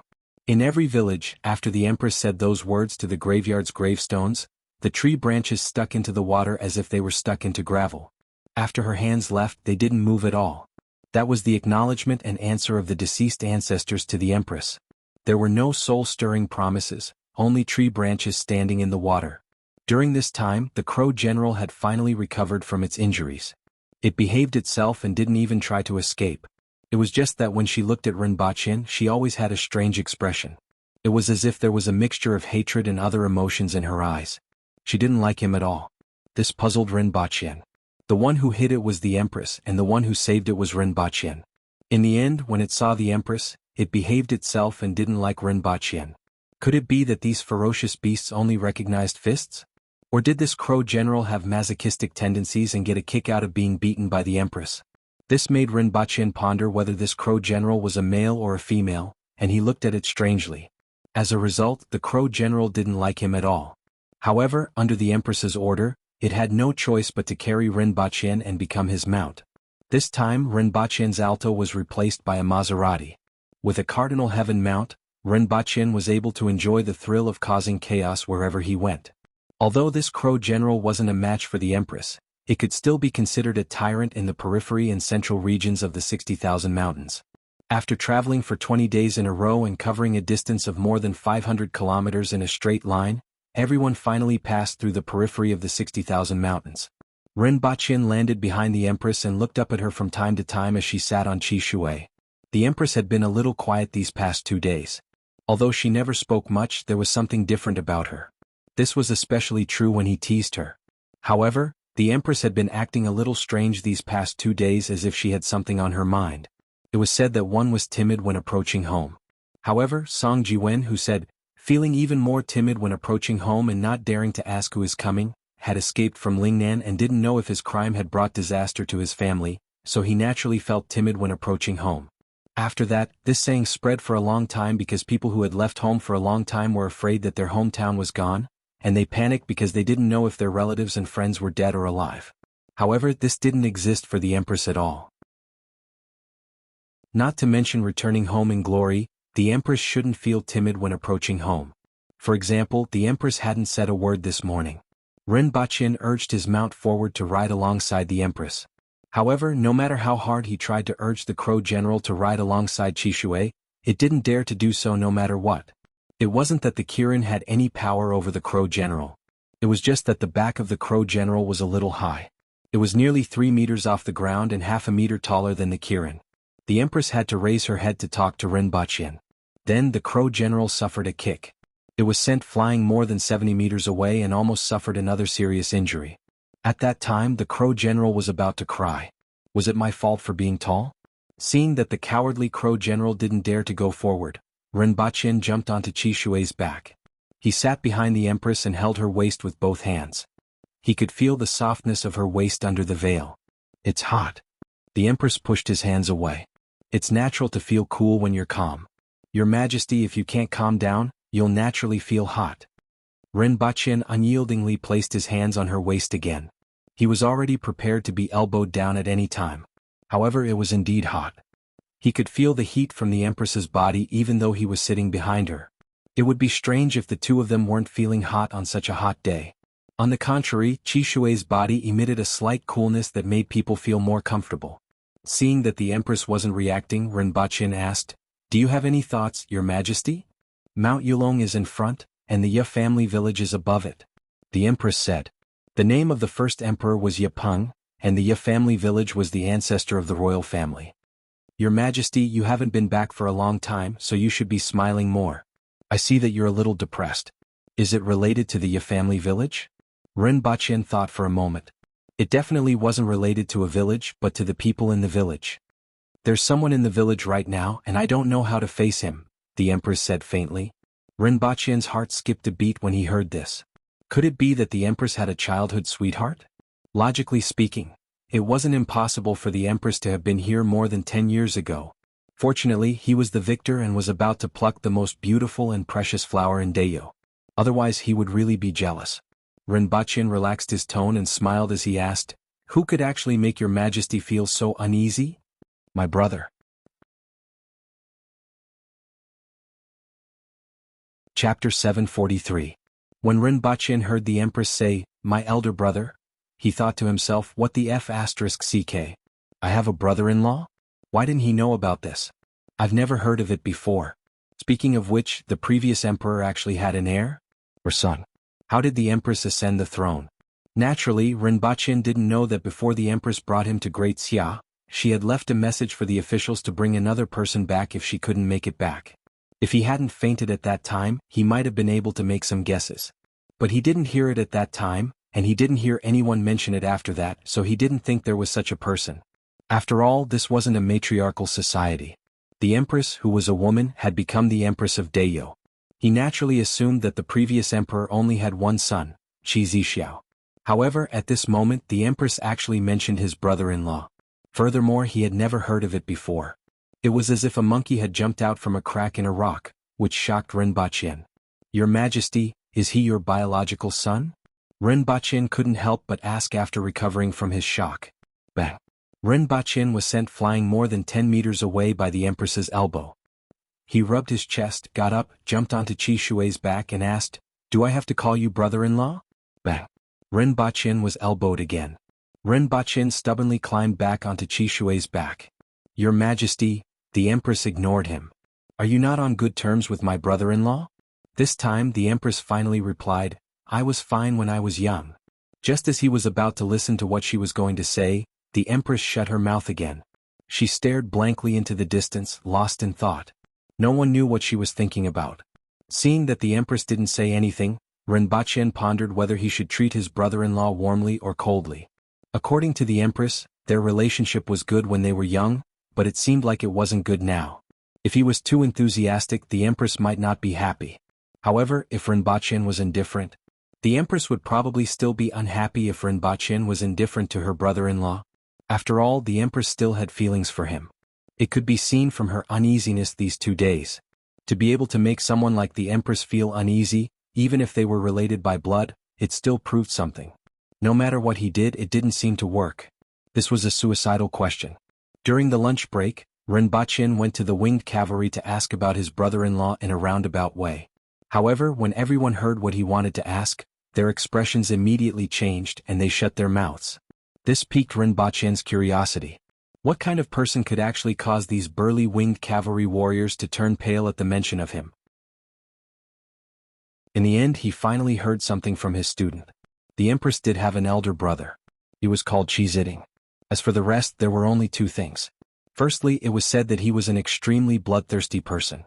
Previously, he was the one overseeing the protectorate of the Northeast. Secondly, he had assassinated the previous emperor. Even his own students didn't know the specifics. They had only heard about it by chance. The results of his inquiries made Rinpoche a little fearful of this brother-in-law whom he had never met before. He didn't seem easy to deal with. "I'll just play it by ear." However, these 2 pieces of information answered his previous doubts. Mount Jade Dragon was also called Mount Kunlong. If one looked at it from above, Mount Jade Dragon looked like a dragon lying on the ground, and the surrounding mountains were like cages for this dragon. The dragon's head faced the outside of the 60,000 mountains as if it wanted to break free at any time. When it was close to evening, everyone finally arrived at the foot of Mount Jade Dragon. However, just as they reached the foot of the mountain, the winged cavalry warriors who were leading the way stopped. There seemed to be a little chaos at the front of the group, and there were noises coming from the front. A moment later, someone came to the Empress and reported, "Your Majesty, there are people blocking the way." The Empress was silent for a while before driving Qi Shui forward. Rinpoche followed behind on the Crow General and saw the person who made the entire group stop. It was a burly man in a green robe. He had a square face, an unkempt beard, and his hair was simply combed into a bun. He looked very different from ordinary aboriginals. His green robe was very clean, but it had turned white and looked very old. Upon closer inspection, this burly man was actually a little thin, but he had a big frame and gave off a strong feeling. Upon closer inspection, his green robe was a little empty, as if it was a size too big. More importantly, this man didn't have legs and there was nothing under his robe. He was using 2 crutches to support his body. Even so, this man was just standing there calmly, but he had an indomitable aura that made people not dare to offend him. It was no wonder that the winged cavalry didn't dare to be rude and stopped to report to the Empress. Perhaps it had something to do with this man's identity. Rinpoche guessed that this man was most likely his brother-in-law. The Empress sat on Qi Shui and looked at that man for a while with a complicated expression on her face. She softly said, "Elder brother." While the Empress was looking at him, the burly man was also looking at her. Upon hearing that the Empress was born, he smiled and said, "You have grown up." Elder brother is the language of those northern dogs and it sounds distant. If you are willing, you can call me elder brother. The Empress opened her mouth, but ultimately couldn't bring herself to call him brother. Qi Ziding's expectant gaze dimmed as time passed. "If you don't want to call me that, then so be it." Qi Ziding sighed. He then looked at Rinpoche and frowned. "Is this the husband you have chosen? Why is it a northern dog? Go back and choose another one. Let's bury him here." Upon hearing this, Rinpoche felt a chill run down his spine. Following which, he became furious and sneered, ready to speak. He had never been the type of person to not retaliate when scolded. He had always believed that it was too late for a gentleman to take revenge, but he had to take revenge from morning to night. The Empress reached out to stop him. The complicated expression on her face was swept away and replaced with a layer of frost. She coldly said, "You don't need to ask about my affairs. I'm here to visit my mother and tell her some things. Finally, on account of our past relationship, I can tell you that he isn't from Great Xia, the Yun nation or the Qin nation. If you touch a single hair on him, I will take your life." Qi Ziding was curious at first. He thought that Rinpochen was from Great Xia or the Yun nation, but Qi Zixiao actually said that he wasn't. Could it be that there were other countries besides Dayo, Great Xia, the Yun nation and the Qin nation? Then he flew into a rage. Qi Ziding had lost both his legs and his figure was a little thin. However, his anger immediately made people feel depressed, like the gloominess before a storm. Finally, the anger on the burly man's face dissipated. He looked at Rinpochen and then at the Empress before snorting, "You are rather dignified as an Empress. However, you are still far from it. Since you want to go up the mountain, come up. I have already prepared a place for you to stay." After saying that, the burly man slammed his crutches on the ground and flew toward the winged cavalry behind him. He opened his arms like a big bird in the air and landed on the mountain after a few leaps. "When you reach the mountain, stay with me and don't wander around alone," the Empress said to Rinpochen after seeing that the burly man had disappeared. Rinpochen responded and smacked his lips. This brother-in-law was giving him a show of strength the moment they met. Chapter 744. On the way up the mountain, Rinpochen didn't pay attention to his surroundings. He quietly sat behind the Empress, put his hands on her waist and listened to her. After meeting Qi Ziding, the Empress finally explained some of the situation. Combined with what Rinpochen knew before, he finally completed the 72 years of Dayo's history.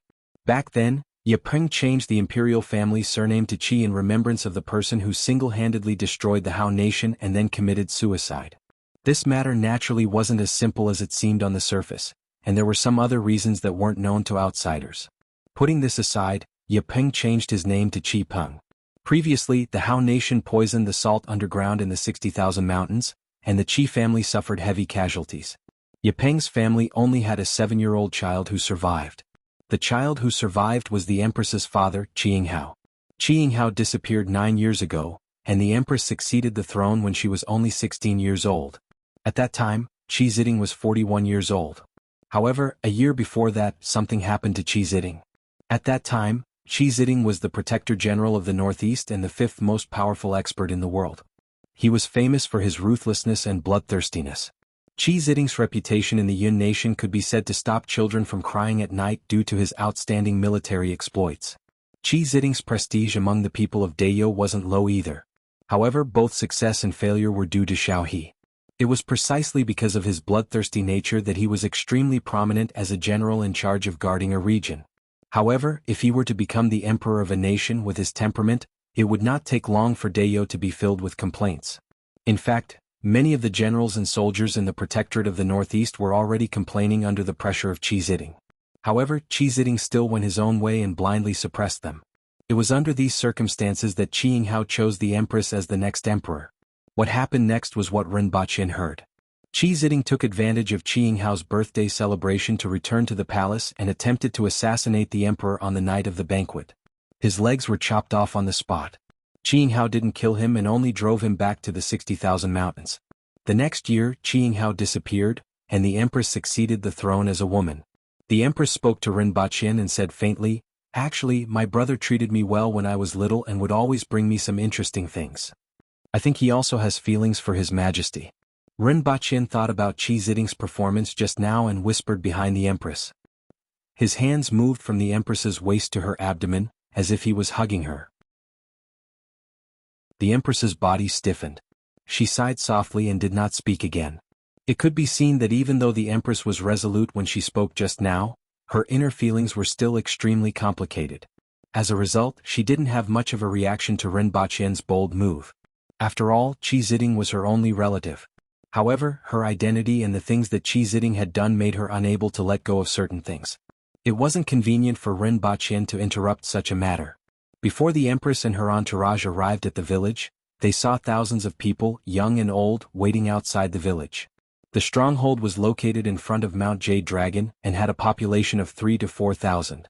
It was considered the largest stronghold within a few hundred kilometers. After all, it was the ancestral land of the royal family. Even though it was almost destroyed back then, it had developed again after a few decades. "Greetings, Your Majesty." Everyone cupped their fists and greeted the Water Empress. Even the ignorant children imitated the actions of the adults and looked at the Empress curiously. The Empress searched the crowd for a while and found some familiar figures. She had seen them when she came here when she was young. Although a long time had passed, she still remembered a lot of things. However, she didn't say much and just looked at those people one by one. Some of the people in the crowd looked excited. Even though the Empress's gaze only lingered on them for a moment. This proved that the Empress still remembered them. The Empress raised her head. The complicated expression that she had when she spoke to Rinpoche just now had disappeared without a trace, and she regained her calmness. Rinpoche felt that this might be the Empress's habitual expression. When she was young, she used this expression to give people a sense of distance and hide the uneasiness and nervousness in her heart at the same time. Now this expression had become a habit. The Empress said, "There are so many people here, so let's skip the formalities and enter the village." After everyone entered the village, the winged cavalry fell behind while the Empress rode Qi Shui at the front. At the innermost part of the village, there were 3 ordinary-looking stone houses with their doors wide open. The Empress got off her mount and walked into the innermost room. There were many odd-looking stones on the table. "Is this the room that Your Majesty used to live in?" Rinpoche sized up the room. It was very high and was about 4 meters tall. There was a wooden bed, a table, a few chairs and a cabinet inside. Other than these there was nothing else. The room didn't look like it was occupied, but it was very clean. Qi Ziding must have gotten someone to clean it. "I lived here for half a year." The Empress picked up a monkey-shaped stone from the table and played with it. "I saw this in the mountains and found it interesting, so I picked it up. I didn't expect it to still be here after so many years." "Your Majesty actually picked up a heart-shaped stone." Rinpoche picked up a stone and laughed. In Dao, this kind of heart-shaped stone didn't have the same meaning as it did on Earth. He didn't expect the Empress to have collected one. The Empress had a strange look on her face. She hesitated for a while and said embarrassedly, "When I was young, I thought this looked like a butt." Cough cough. Rinpoche almost choked on his saliva. Very quickly, Rinpoche discovered something new. He actually found a pair of small hammers in the corner of the wall. The heads of the hammers were made of animal bones and the handles were made of wood. The hammers were probably only held by a 6 or 7-year-old child. He didn't see this pair of hammers because they were blocked by a chair. "This pair of hammers also belongs to Your Majesty?" "My elder brother uses a pair of hammers. I have admired him since I was young and pestered him to teach me a set of hammer techniques," the Empress said. "Unfortunately, I can't use hammers anymore." A voice came from outside the door. The walking stick made a clattering sound as it hit the ground. Qi Ziding wanted to come in with his walking stick, but was stopped by the winged cavalry. His face immediately darkened and said, "Gong Zheng, you are really bold to even stop me." "Let him in," the Empress said. Since the Empress had spoken, no one stopped him. Gong Zheng cupped his fists at Qi Ziding and retreated to the side. Qi Ziding entered the house with his walking stick and looked at the Empress. "This house has been looked after for so many years. When I heard that you were coming, I got someone to clean it up. You came back just in time. A few days ago they hunted a flower camel. You won't be able to eat it in the palace, so you can have a feast tonight." The Empress turned to look at him and said, "Thank you, elder brother. I will get someone to call you when the time comes." Qi Ziding looked at Rinpoche and said, "For Xiaoya's sake, you can come as well." After Qi Ziding left, Rinpoche smiled and said, "Xiaoya?" The Empress was a little embarrassed. No one had mentioned this name for many years and she didn't expect him to hear it now. "It's the meaning of prosperity, right?" The previous emperor was rather scholarly. Rinpoche said. The Empress snorted and didn't say that she was actually called Xiaoya because her teeth were small and the gap between her incisors was big. That was why she got this nickname. If Rinpoche knew about this, she didn't know what he would say. "Are you going to see Mother tomorrow?" Rinpoche's words lingered in his mouth before he said those 2 words. After all, he was a good young man of the new era. Although he was used to calling her Your Majesty, he still wasn't used to calling her Mother. "Our marriage has been decided, so it's not inappropriate for you to call me Mother," the Empress said when she noticed that Rinpoche had a pause in his speech. Rinpoche looked around the house and saw that there was only one bed. He laughed and said, "Previously, Your Majesty said that I can't leave your side when we are in the village. This is the only bed here. Are we going to share the same bed tonight?"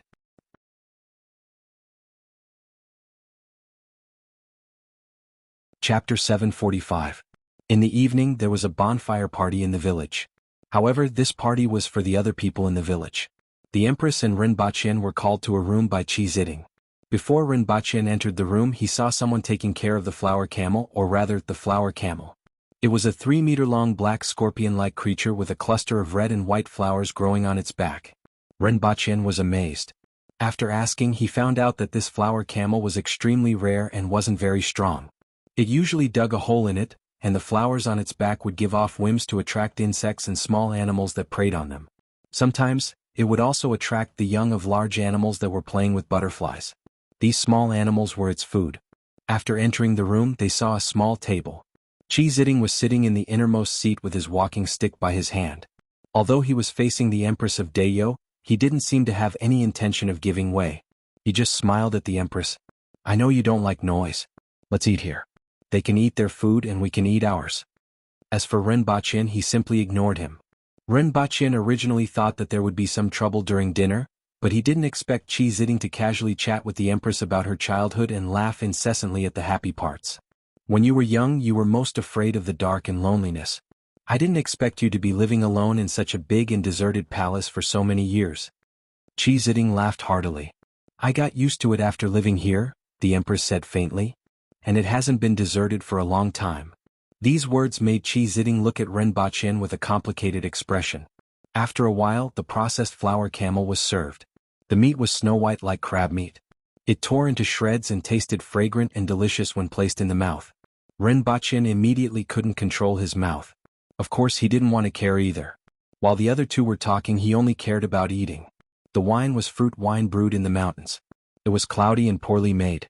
Fortunately the fruits in the mountains were sweet so the wine tasted good. Rinpochen saw that the Empress's wine cup was empty from time to time, so he poured a cup for her before pouring another for himself. "Have you found the whereabouts of the late emperor?" the Empress asked after half a round of wine. There were not many records of the late emperor. At that time the people who knew the truth had also left. Until now the Empress still didn't know why they suddenly left. Or rather, no one knew but everyone wanted to know. Although Qi Ziding had gone through so many things and had lost his legs, it was impossible for him to return to the 60,000 mountains without searching for the late emperor. "I searched in that direction for 2 years. I passed through the deepest village and climbed the highest mountain. I found some traces and corpses. Even Cardinal Heaven experts found it difficult to defeat the ferocious beasts we encountered later on. Even I had to be careful. Until I saw those things that weren't human.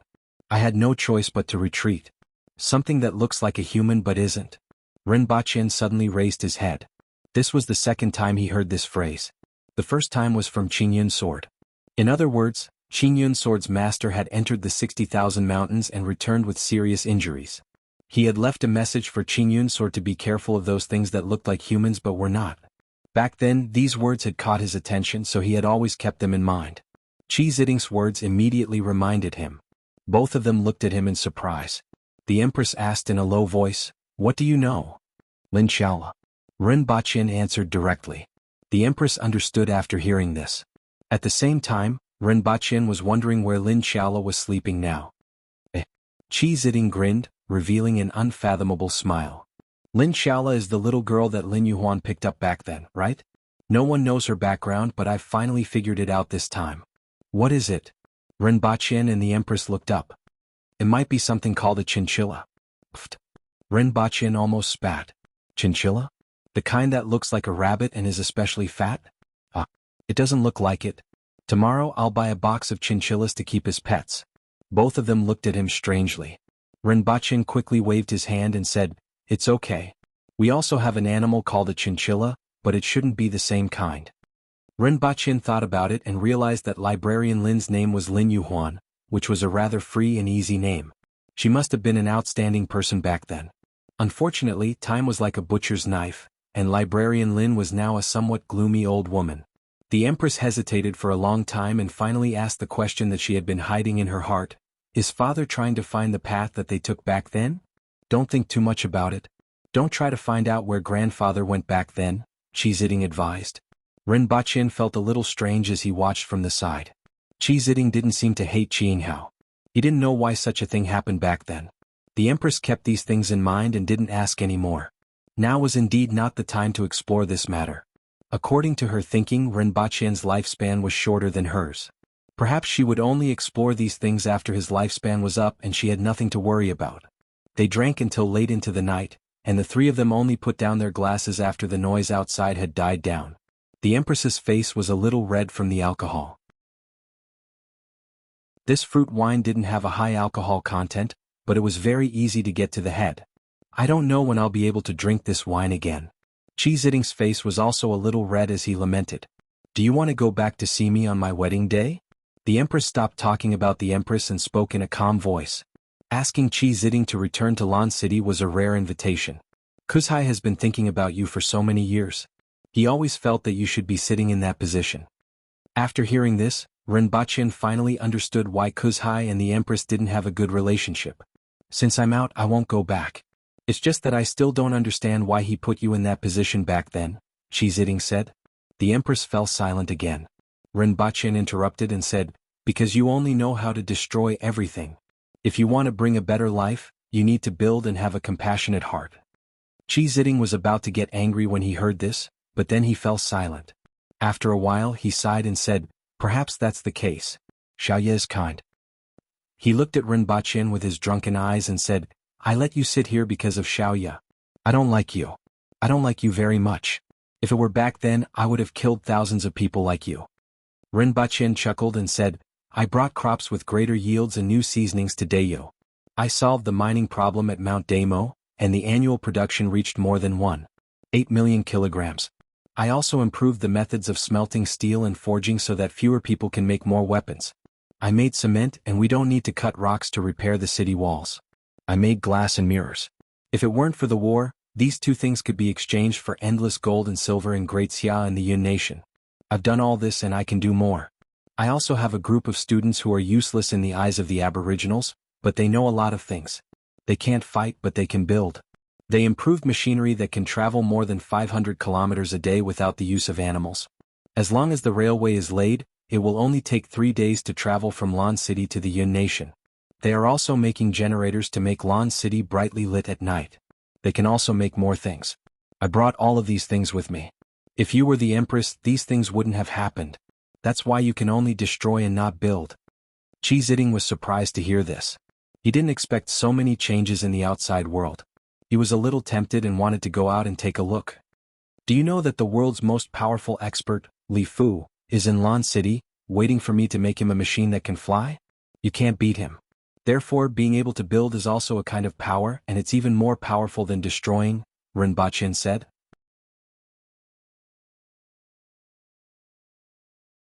Chapter 746. After returning to the stone house, Rinpoche listened to the Empress's breathing on the bed and felt a little restless. Apart from the time when he was injured and the two of them were sleeping in the wilderness, even the hotel suites were separated by a mile and a mile. It was rare for them to be so close. Your Majesty, he called out softly. What's the matter? The Empress's voice came from the bed. I just suddenly thought of it.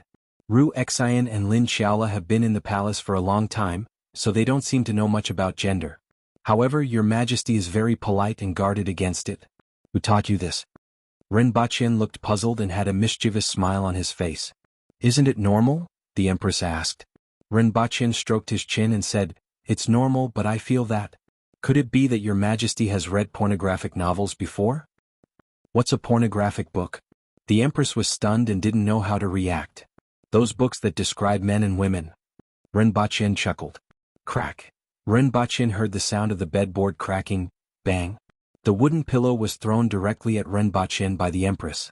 It hit the area between Rinpoche's legs and bounced off. Rinpoche broke out in a cold sweat. Calm down, your Majesty, calm down. I was just asking casually. The Empress immediately sat up from the bed. Her eyes shone brightly in the darkness as she said in an unfriendly tone, How do you know that Xinjur and Lin Xiaola don't understand the matters between men and women? Rinpoche was shocked and almost bit his tongue. He had wanted to tease her a little, but in the end, he had buried a mine for himself. And nuclear landmines. Rinpoche's brain was working very fast. He felt that his brain was working faster than an i9 processor. No matter how he thought about it, he felt that this matter couldn't be avoided. After all, he had already said it, so he could only avoid the important point and dwell on the trivial. because the two of them don't really avoid people when they change their clothes. In any case, he couldn't tell anyone about the electric shock. The electric shock was nothing, but Xenge's reaction made him feel exceptionally guilty. Have you seen it before? The Empress asked coldly. When Her Majesty returned to Earth, she threw the two of them to me. I threw them clothes, but they changed on the spot and gave me a fright. Rinpoche said honestly. You really can't blame me for this. I was also shocked at the time. What he said was true. If the Empress asked, he could also confirm it. In any case, he didn't do anything. The Empress groaned softly, lay back on the bed and stared at the ceiling. Rinpoche turned around, sat up and looked at the Empress on the bed. He didn't say anything and just looked at her. After a long time, the Empress couldn't take it anymore. She looked at him from the corner of her eyes and asked, "What are you looking at?" "I just want to take a look. I like it." Rinpoche replied softly. "I can't sleep with you looking at me like that." The Empress didn't know if she was happy or unhappy to be stared at like this. She felt uncomfortable all over, but when she heard those words, she didn't hate it. "Since you can't sleep, let's talk." Rinpoche's mouth twitched and almost suggested truth or dare. It wasn't easy for him to dispel this suicidal idea. "Haven't you said enough during the day?" the Empress asked. "During the day we talk about the day and at night we talk about the night. It's not the same." Of course it was different. A man and a woman were alone in a room at night. How could they speak the same words as they did during the day? The Empress felt uncomfortable being stared at by him and asked helplessly, "What do you want to say? How many children do you like to have, Your Majesty?" Rinpoche's words almost made the Empress fly into a rage out of humiliation. "Do you want to grant amnesty to the world during your wedding?" Rinpoche immediately changed the topic after teasing her. The Aboriginals were very strange.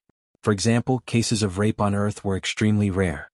Logically speaking, such cases should be common in a world with a high level of martial arts. In fact, there were many such cases in Great Xia and the Yun Nation. However, it was extremely rare among the Aboriginals. Just like in the brothels in Lon City where they indulged in debauchery, it was limited to touching and hugging. It was rare for them to spend the night and do indescribable things.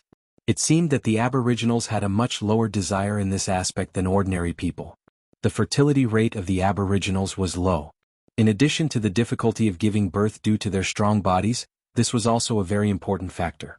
Furthermore, there was almost no theft among the Aboriginals. The most common crime of the Aboriginals was to cause serious injury or death in fights. Generally, the punishment for a fight was 3 whips. The barbed tail whips would immediately make things ugly. However, if they caused serious injury or death, they would be sentenced to 6 to 5 years in prison. If they deliberately killed someone, the punishment would range from 10 years to beheading, depending on the severity of the situation. However, such cases were extremely rare.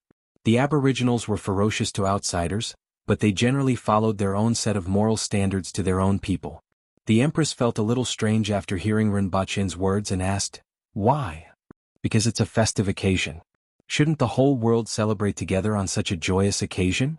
Won't the victims blame me for being unfair?" The Empress shook her head. Rinpoche shrugged his shoulders. He was just casually saying it.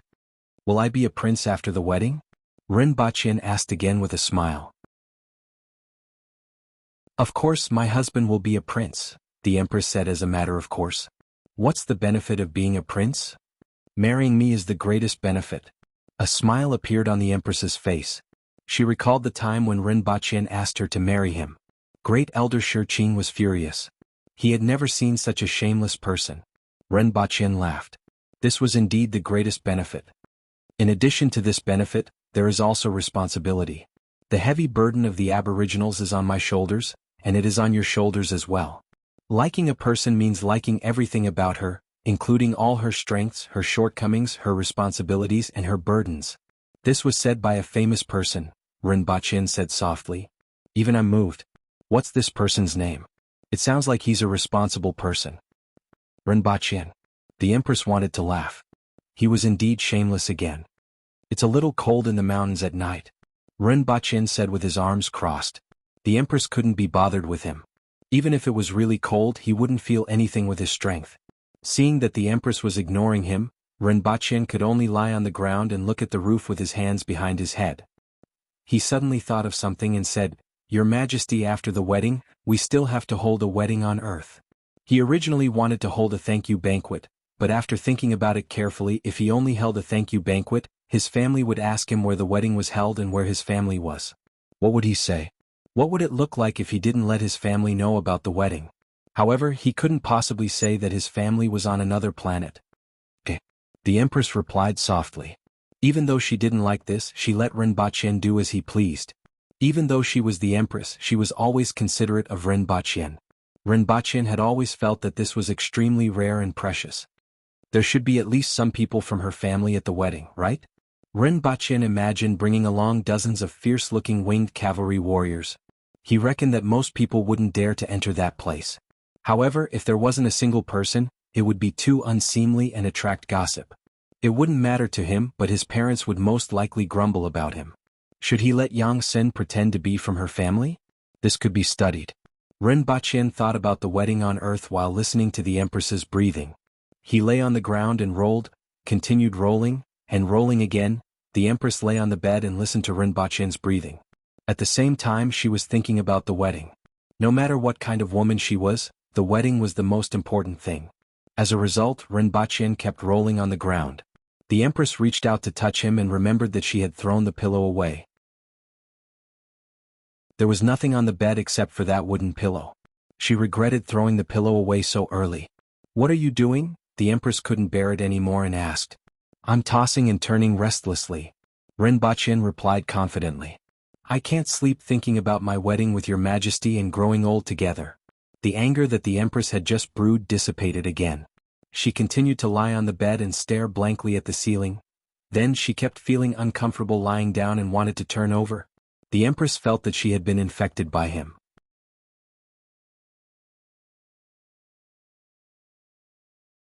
Chapter 747. The next morning Rinpoche went out while yawning. He was about to go to bed, but the Empress kept tossing and turning on the bed, causing him to be unable to fall asleep. If it weren't for his strength, he would probably have dark circles under his eyes this morning. He went out while yawning. Qing Yuan and Hong Yuan entered the room with a basin while sneaking glances at him. He knew without asking that they were overthinking things. Rinpoche walked a few steps in the village and heard shouts coming from afar. He looked in the direction of the sound and saw hundreds of strong men practicing martial arts in an open space. Their movements were very familiar, the fist of death.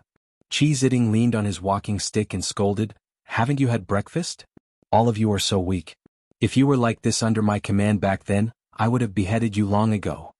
As he scolded, he used his walking stick to pick up a few stones and hit them on their heads.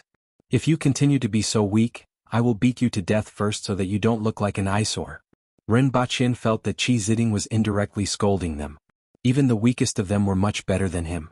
Forget it, he wouldn't lower himself to his level. After watching from afar for a while, he strolled back to have breakfast. Breakfast was a soup of meat and wild vegetables. It had a strong aroma that whetted one's appetite. However, the wild vegetables tasted a little bitter and fragrant. It was somewhat similar to a type of wild vegetable that was eaten in the Northeast in early May every year, thorn-tender shoots. Next time, try making some bird's mayonnaise or frying it with flour. It should taste good, Rinpoche said vaguely as he swallowed the meat soup. Do it if you want. The Imperial Kitchen doesn't know how to, the Empress said while holding a bowl. The Empress's manners were much better than his, but she ate faster than him. Her wooden bowl was filled to the brim, and she tilted her head and poured all the soup into it. Her actions were pleasing to the eye. Rinpoche figured out the reason for this. Good looks were good in everything. No matter which world it was, looks were the most important. Just look at Zhuge Liang and Pang Tong.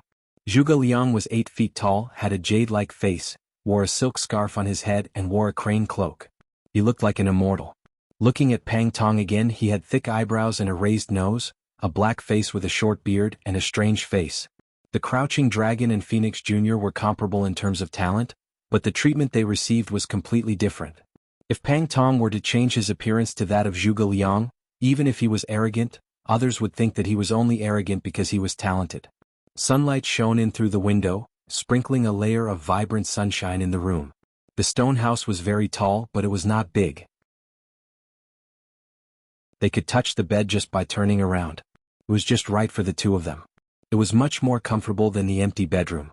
After breakfast, there was already someone waiting outside. It was a well-dressed man in his 30s. When he saw the Empress, he was a little perturbed and stammered, "Your Majesty, Commander Qi asked me to bring you up the mountain. He said that your Majesty hasn't been there for a long time and it's easy for you to get lost." "Commander? Brother, do you still hold a position in the village?" the Empress asked pleasantly. Yesterday afternoon, the two of them had been at loggerheads the moment they met, but after dinner, things had eased up quite a bit. "Commander Qi is the leader of the hunting team," the man said with a simple and honest face. "He can't stay idle." The Empress smiled and the man was stunned. "Let's go." The cemetery of the Qi family wasn't at the back of the village, but on Mount Yulong where the dragon's head was. Ren Baqian didn't know anything about geomancy and didn't know what would happen if the cemetery was placed on the dragon's head. However, after so many years there was an emperor. It seemed that the geomancy here wasn't bad. Along the way, Ren Baqian picked a lot of white flowers and wove them into a wreath. "What are you doing?" The Empress saw that he had wove a bunch of flowers into a wreath and didn't understand. "This is the first time I'm meeting my mother-in-law, so I need some gifts. I don't know what she likes, but I don't think she hates flowers, right?" Ren Baqian raised his head and smiled. He wasn't paying attention and his hand was pricked again. However, his skin was rough now, so he didn't care. When the Empress looked at him, her gaze was gentle. "You are very considerate." "I'm a polite person." Ren Baqian laughed. After climbing up Mount Yulong, they walked along a small path to the top of the dragon's head. In front of them was an open space. From here they could overlook the entire front, including the Ya family village, the surrounding terrain, and the overlapping mountain ranges in the distance. The scenery was boundless. At a glance they couldn't tell how many graves there were. Under each pile of stones was evidence of the existence of a person. Some seemed to be frequented, and the weeds in the vicinity were pulled out cleanly. Some were untended and had long been buried by weeds. One wouldn't be able to see them if they didn't step on them. The Empress's mother's grave was in a corner. Even though she was the Empress, it was only one size bigger than an ordinary grave. The stones were of better quality, and they were all hand-picked white stones. The surroundings were very clean and it seemed like it was cleaned frequently. "All of you can leave." The Empress waved at the people behind her and chased them away. Then she said to Ren Baqian, "Come with me." "It seems that my mother-in-law likes white," Ren Baqian said as he looked at the pile of white stones in the grave. "I haven't seen it before, but they said that my mother likes white." The Empress nodded. "In that case I've chosen the right flowers." Ren Baqian laughed. The wreath in his hand was made of white flowers. The Empress ignored him, stood in front of the grave and said softly, "I've come to see you again. I've grown up."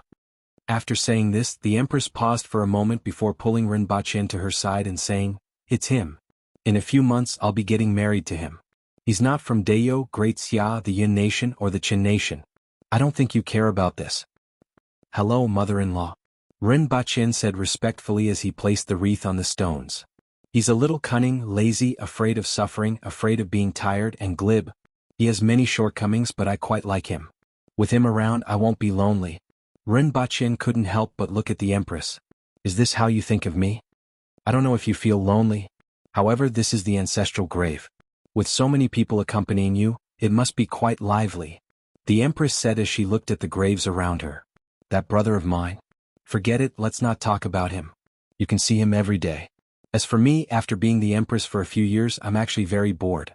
Every day I stay in the palace, deal with those matters or just stare blankly. This can't be helped. Father is gone and I don't know where he went. He must be looking for the late emperor. With so many aboriginal commoners, someone has to take care of them and bear the responsibility. If I have a child after my marriage, I would like to go out and take a look when he grows up. I heard this saying a few days ago and I like it. The world is so big and I want to see it. Mother, do you think we should go and take a look?" The person who said this is an ordinary person. He can put down everything and take a look, but as the Empress, I can't do that. The Empress had a lot to say. After talking to the grave for a long time, she simply sat on the ground and asked, "Do you drink wine? I heard that you like it, so I brought wine this time." Ren Baqian immediately went to the winged cavalry and brought a few bottles of wine. He handed one to the Empress and opened another bottle in front of the grave.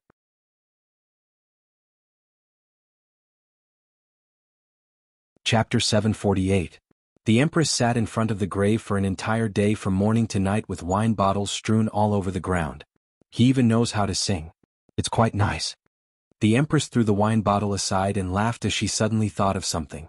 Ren Baqian looked at the Empress and wondered if she had drunk too much. Did she really drink too much? Not only did she drink in front of the grave, but she also wanted to sing? Should she go to the disco? After drinking a box of sorghum liquor, even the empress couldn't help but get drunk.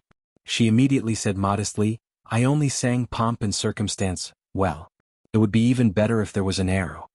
The empress immediately stopped talking. After sitting there in a daze for a long time, she said dully, "I have said so much to you, but you didn't even reply to me.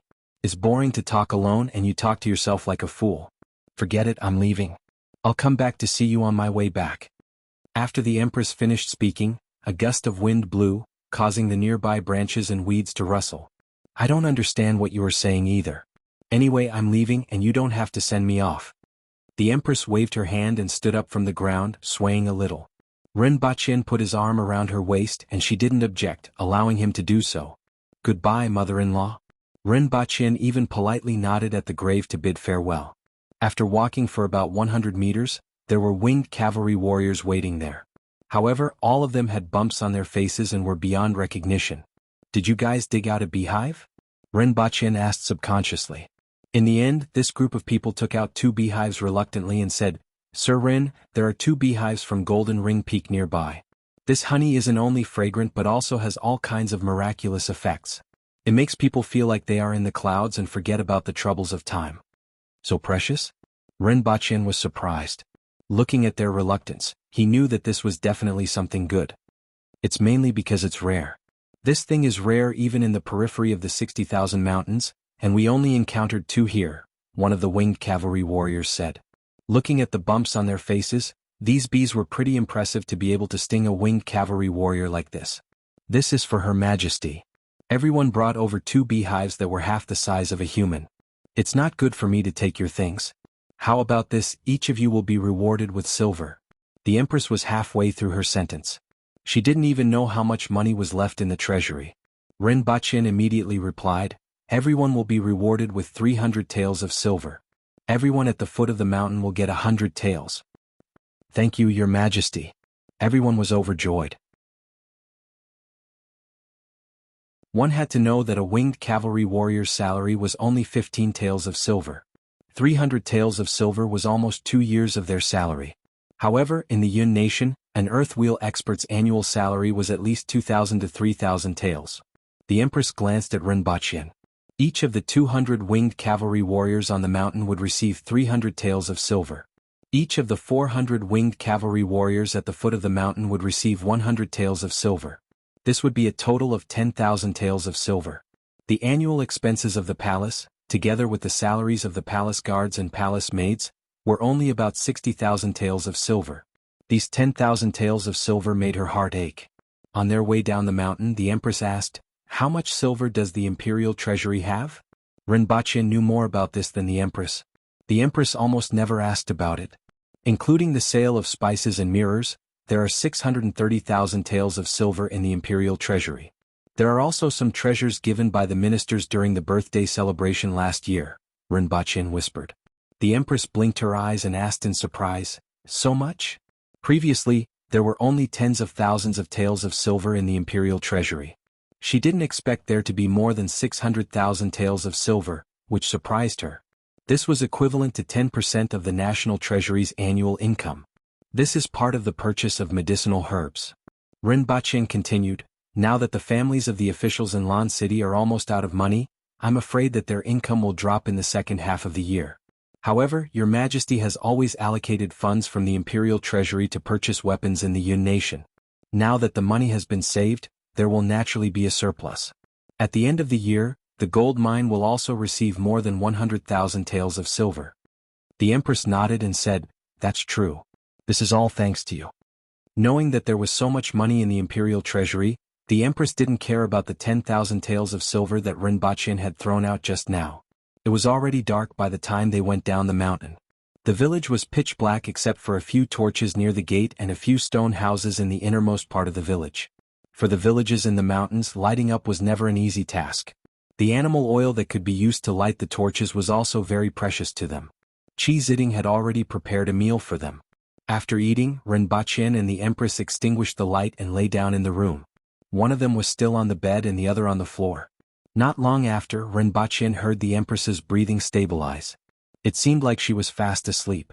She didn't sleep much last night, but it wasn't a big deal for her. However, after speaking in front of the grave for the entire day, the Empress had exhausted a lot of her mental energy. After a day she was a little tired. Rinpoche was originally very sleepy, but he couldn't fall asleep after lying down.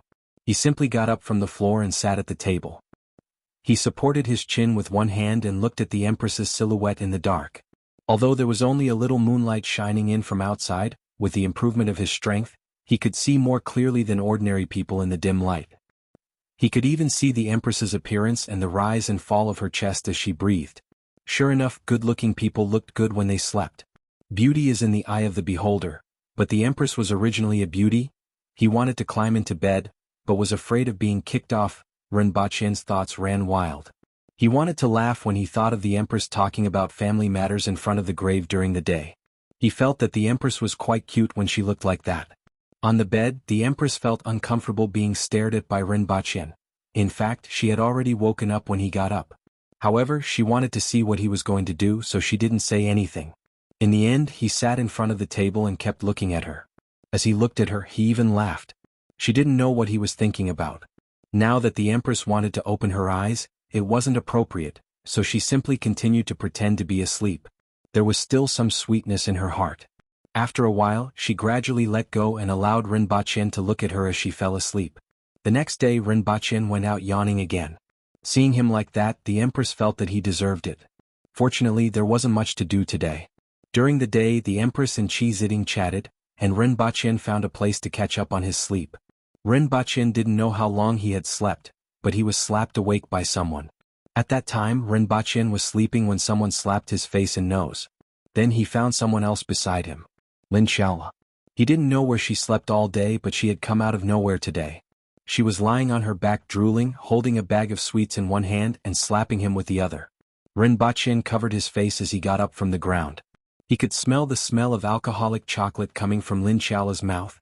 He also saw the wrappers scattered on the ground. Looking at her face, which was a little red, Rinpoche felt that she might have drunk too much. She had drunk too much alcoholic chocolate. She couldn't drink alcohol. Not at all. Rinpoche opened the bag and found that all the alcoholic chocolate was gone. He casually threw the bag back into her hands. He wanted to give her a kick, but he didn't kick her when he saw her acting like a little girl. Rinpoche sighed and felt that he was quite unlucky to have gotten into trouble while he was sleeping. He walked out to stretch and saw that the Empress and Chi Ziding were still sitting there. The sun was setting, but the two of them were still sitting there talking about something. Looking at this scene, one couldn't tell that one was the current Empress, and the other was said to be a bloodthirsty murderer who assassinated the previous emperor for the throne. This scene was too harmonious. Although the two of them were close relatives and hadn't seen each other for 10 years, it was normal for them to talk a lot. Now, Rinpoche understood that the Empress didn't actually talk a lot. She started to talk more when she was with him. Now, looking at her and Chi Ziding in front of the grave.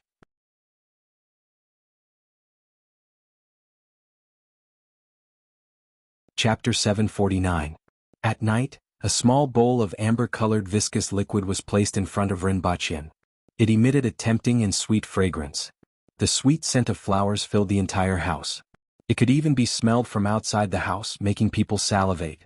When the scent reached the nose, it was as if it could reach the brain. It made people feel light all over and swept away any fatigue. It was a nest of honey from the golden ring bees. 2 honeycombs, which were half the size of a human, were cut open and filled a jar of this honey. A bowl of this honey was worth thousands of gold taels in the Yin nation, not to mention this jar.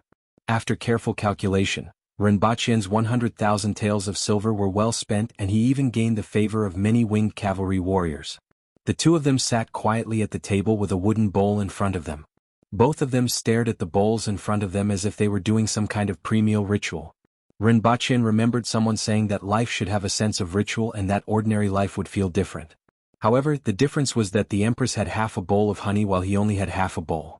Although this honey was precious, he couldn't eat too much with his current strength. "Can you eat it?" the Empress asked without looking up. If Rinpoche hadn't stopped her, she wouldn't have been able to hold back. This was her favorite dessert. If she had to choose between Rinpoche and dessert, she might choose him after some hesitation. If she had to choose between Tong Jinya or any other big shots in the imperial court and dessert, she would choose dessert without a second thought. She had already made a huge concession by enduring for so long. Let's eat. As soon as Rinpoche finished speaking, the Empress had already taken a finger-sized piece of chocolate honeycomb and put it into her mouth. Accompanied by the crisp sound of chewing, she closed her eyes and revealed an intoxicated look.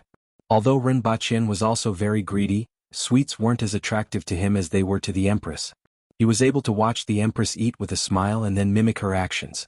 The honeycomb was a honeycomb used to extract honey. It was broken into small pieces by the people in the imperial kitchen and put into the mouth with honey. It was extremely rich and filled with various fragrances of flowers that filled the entire taste buds. Rinpoche tasted it carefully and could actually detect the fragrance of several flowers. Furthermore, the honey was sweet but not greasy. The aroma filled his mouth and made him feel as though he was tasting the taste of spring.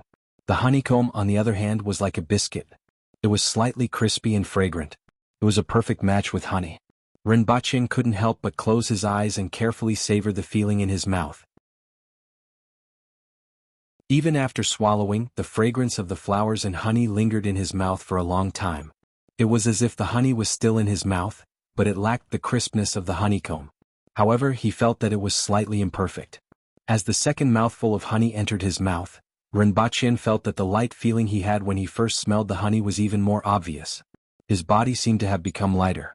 When more than half of the honey in the bowl was gone, Rinpoche felt as though he had become an immortal. He felt as though he could fly at any time. An indescribable sense of comfort and excitement stimulated his brain in waves. He seemed to hear the sound of music in his ears. It was 1,000 times better than the sound of his arrow. It was like the sound of an immortal. Rinpoche shook his head to wake himself up. He looked up at the Empress and saw that the wooden bowl in his hand had been emptied. The Empress's face was flushed and her eyes looked a little hazy as if she was drunk. "Your Majesty, you are drunk from the honey," Rinpoche teased. "Ugh." The Empress hiccuped for the first time. Her mouth was filled with the fragrance of honey and flowers. It made people want to kiss her and see if her red lips were as sweet and fragrant. "This honey tastes a little strange. It feels like I have drunk alcohol." The Empress wanted to sober herself up, but she couldn't. Waves of pleasure that came from an unknown source attacked her brain, causing her to groan softly. This groan sounded extremely tempting to Rinpoche's ears. However, he still focused his attention on the bowl in front of him. "It's extremely delicious. If this was placed on Earth, I wonder how many people would fight over it." Rinpoche gave a thumbs up. He had eaten the legendary bear paw when he was young. It was the fattest right paw, and it was said that it was brought over by his father's classmate from the Greater Shingon Mountains. However, compared to this honey, it wasn't worth comparing at all. Rinpoche used the last piece of beehive to carefully scoop up the remaining honey in the wooden bowl. Every strand of honey was smeared on the beehive before Rinpoche put the beehive into his mouth with satisfaction. After eating it, he still felt like it wasn't enough. However, he was satisfied when he thought of the jar of honey left. However, he finally understood why the Empress seemed to be drunk. His head was also dizzy, and everything he saw began to have double shadows. He wasn't sure if it was an illusion, but the bowl on the table suddenly moved to the side. It was as if the bowl had 2 legs and was trying to escape. "It actually wants to escape? I want to see what's up to this." Rinpoche laughed heartily. Seeing that the bowl was about to jump off the table, he suddenly stretched out his hands, but the feeling of touching the bowl didn't appear at all. He grabbed empty air. Rinpoche was stunned. He carefully looked at the table and found that the bowl was actually still in its original position as if it had never been moved. Rinpoche didn't believe it and lifted the bowl, but found nothing underneath it. "That's strange." Rinpoche was a little puzzled. He looked up at the Empress and couldn't take his eyes off her. He saw the Empress sitting there in a daze looking at him. Her pretty face was like jade, and her flame-like red lips were especially attractive. This made his adrenaline surge. In addition, the celestial music that came to his ears kept brewing his emotions. An inexplicable impulse surged into his body. "Your Majesty, ha!" The Empress's reaction seemed to be a little slow, but Rinpoche couldn't care less about such things. Rinpoche walked around the table, held the Empress's face and said, "Your Majesty must be very sweet now." After finishing his sentence, he didn't wait for the Empress to reply and lowered his head. "It's indeed very sweet," Rinpoche thought to himself. This was a soul-stirring kiss that lasted until the end of time. Rinpoche couldn't bear to leave the Empress's red lips, and her hands were placed on his waist. This made it even more difficult for him to control himself. Then he blacked out. When he woke up again, he found himself on the bed and holding a ball of softness under his palm. Pinch, pinch, pinch again. The sweet smell of her breath gently blew against his face. Rinpoche saw the empress beside him with the help of the dim light in the room. A red muslin was hanging at the corner of the bed.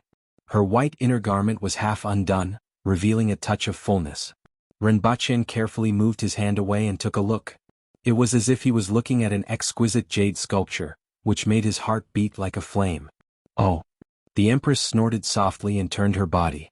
Rinpoche was immediately drenched from head to toe with a basin of ice water. He jumped off the bed as if he had seen a ghost, lay on the ground and pretended to be asleep. Will the empress fly into a rage out of humiliation when she wakes up? I don't know. I don't know anything. What exactly happened at that time? I only remember kissing the empress. What happened after that? Why can't I remember anything? Fake wine is harmful and fake honey is going to kill. Damn it, there's something wrong with this honey. Why didn't I realize it at that time? It shouldn't be. Such a strong reaction, that tide-like pleasure and excitement, that light feeling, that celestial music. How is this honey? Rinpoche's mind was spinning frantically. That feeling made him feel that it was something that was strictly forbidden on earth. He should have realized it earlier. However, the excitement brought about by the honey made him completely forget about it. The empress turned over on the bed, causing him to hold his breath as his heart thumped wildly. He jumped off the bed but didn't notice that the empress's neck and ears were completely red. Her half-undone inner garment revealed her skin, which was dyed rosy.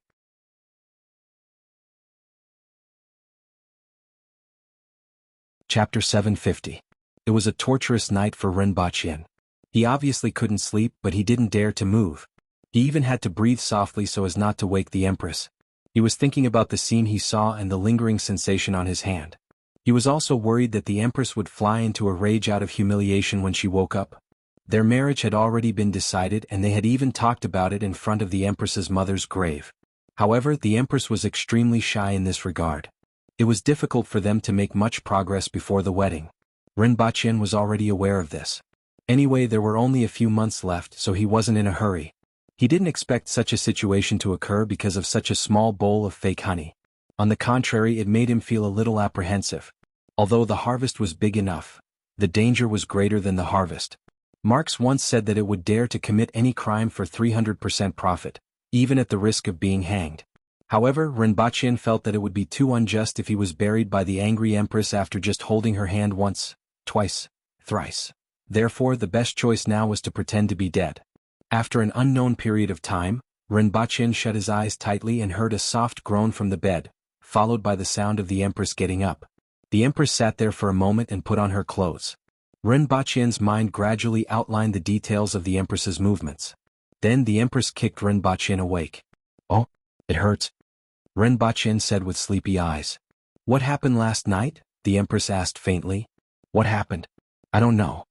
Rinpoche looked at the empress blankly. At this time, the empress had put on her white undergarments and red veil. She was staring at him with flickering eyes. What happened? Rinpoche asked. Nothing. The empress shifted her gaze away and appeared at the door in a flash. Seeing the empress's actions, Rinpoche secretly heaved a sigh of relief and gave himself a thumbs up. She was indeed worthy of being the best actor. The empress opened the door with her eyes flickering. She felt tiny beads of sweat on her back. With her strength, this was simply impossible. Your Majesty, why is your face a little red? Qing Yuan asked curiously from the side while carrying a wooden basin. The empress glared at her fiercely, but her voice didn't reveal any clues. She casually asked, Your face is red? Qing Yuan was kicked by Hong Luan.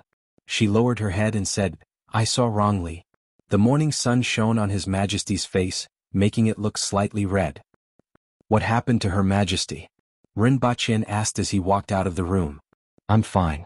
The empress waved her hand and got them to help her wash up. If Your Majesty's face is a little redder, I'm sure it will look very good. Rinpoche laughed. Although he had suffered for a whole night, he was in high spirits mainly because of the effects of the honey. Just a little bit of it could make a person feel 100 times more energetic. This honey had a very strong stimulant effect. However, if it was just a little more, the situation from last night would occur. Excitement, pleasure, and all kinds of hallucinations, even fragments. After breakfast, the group prepared to leave. However, only 300 of the winged cavalry warriors would leave with the Empress.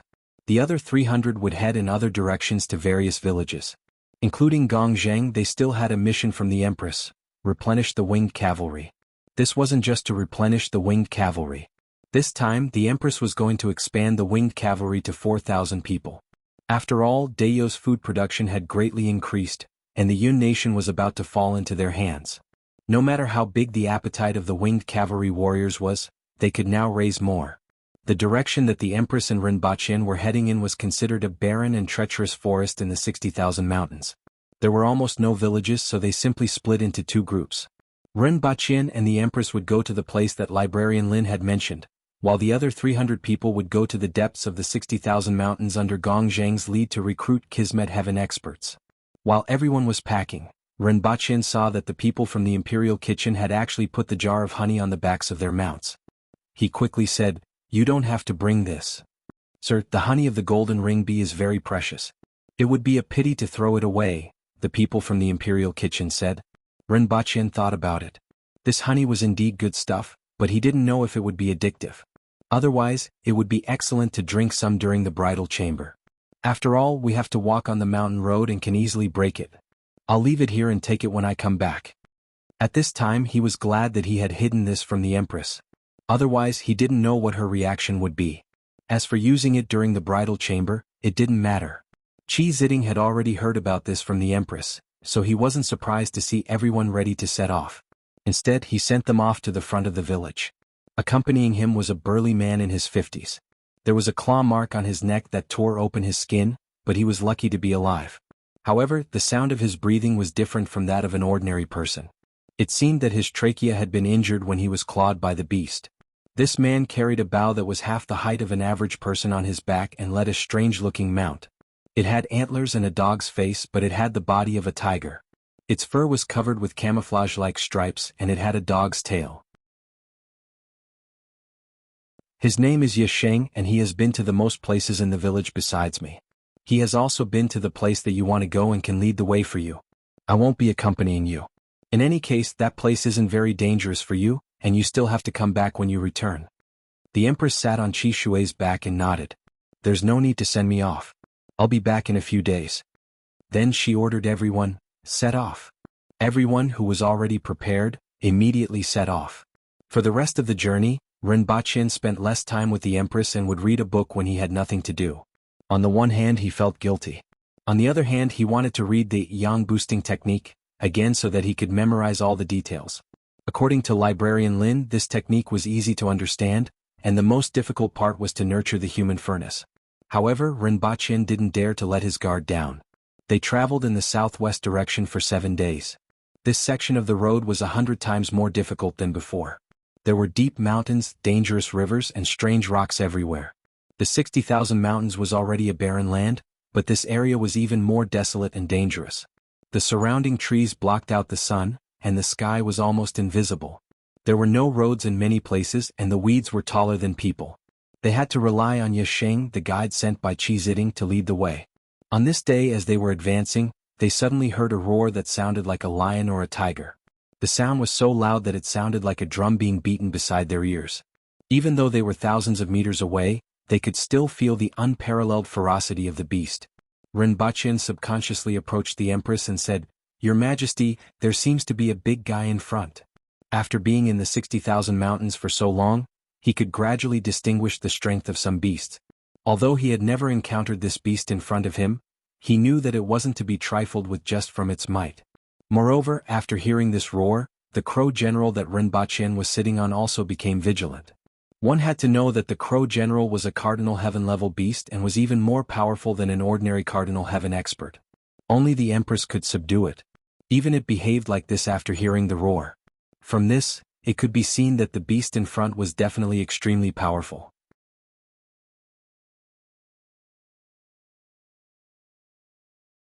Chapter 751.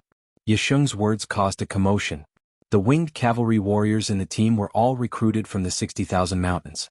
Many of them had heard of the Xiongyan when they were in the village. The aboriginals who visited the village mentioned it as a legend.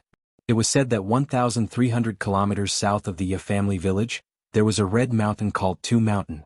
Some people said that a long time ago, there was a group of ferocious beasts on the mountain that were even more powerful than Cardinal Heaven experts. They wreaked havoc everywhere and destroyed many villages. Later on, an Aboriginal expert gathered the troops of many villages to attack and exterminate the group of beasts. The expert died on the spot, and many villages also suffered heavy casualties. That mountain was dyed red by the blood of the Aboriginals and ferocious beasts that perished. Ever since that battle, not even a blade of grass grew on Two Mountain. In the past 100 years, Two Mountain was occupied by another ferocious beast. It was a Xiong Yen. It was more than 20 meters tall, had a human-like face, and was covered in short black hair. There was a silver line on its back and it had no tail. It could walk upright. This ferocious beast destroyed a nearby village as soon as it appeared. However, it stayed within 50 kilometers of Two Mountain and didn't cause any more casualties. Furthermore, it was very powerful, so no one went to attack it. However, it was rumored that this ferocious beast was bloodthirsty. Unlike other ferocious beasts that killed for food, this ferocious beast killed for pleasure. Hence it was called Xiong Yen. Are you sure it's a Xiong Yen? Gong Zheng frowned as he looked at the dense forest in front of them. I should be right. I went to the vicinity of Two Mountain and saw a Xiong Yen once. However, it was quite a distance away and it was hunting a ferocious beast that trespassed into its territory. That's why I ran away when it wasn't paying attention, Yixing said with an ugly expression. Yixing said with an ugly expression. When he recalled the ferocious might of the huge ferocious beast, he felt perturbed in his heart. Is there any other way? Gong Zheng asked again. If we take a detour, we will have to walk for at least a week and pass through the venomous worm valley. Gong Zheng's expression became even uglier. Venomous worms were palm-sized insects that weren't powerful. The problem was that they appeared in groups and many ferocious beasts avoided them. Furthermore, it was rumored that venomous worms were everywhere in the venomous worm valley. For this team, it was a greater threat than the Xiong Yen. Come with me to see His Majesty. After listening to their conversation, the Empress pondered for a while and asked, How powerful is that Xiong Yen? Your Majesty, there was a Cardinal Heaven expert in the village that was destroyed. He disappeared with the destruction of the village, so he probably didn't manage to escape. Yixing recalled the rumors from back then, and a trace of fear appeared in his eyes. One had to know that Cardinal Heaven experts were like gods in the eyes of the Aboriginals. They could be said to be the top experts. However, such an expert had perished before the Xiong Yen. He hadn't even been able to escape. It was clear how terrifying the Xiong Yen was. As Rinpoche listened, he had some other ideas. That Cardinal Heaven expert probably died to protect the village or to buy time for the ordinary people in the village. Although that Xiong Yen was powerful, it shouldn't be so powerful that it was far more powerful than a Cardinal Heaven expert, to the point where it couldn't even run away. After all, this was only the middle layer of the 60,000 mountains, and they were still very far away from the deeper layers. There weren't many Cardinal Heaven beasts in this area, let alone such a powerful one. However, just in case, Rinpoche said, Your Majesty, why don't we go back and not go to the spiritual spring? If we were to encounter danger and lose manpower because of this matter, it would be a great loss. The Empress glanced at him and said, I'm going to take a look. I want to see how powerful that Xiong Yen is. Your Majesty. Gong Zheng hurriedly stopped her. Don't try to persuade me. I'm just going to take a look. The Empress waved her hand. Your Majesty, I'll go with you. Rinpoche immediately said. Gong Zheng squinted at Rinpoche. Are you going to be a burden? If Her Majesty and I don't come back in 2 hours, you can go back a day's journey and wait for 3 days. We will definitely come back, Rinpoche said to Gong Zheng. The Empress immediately understood what Rinpoche meant. Your Majesty, please wait a moment.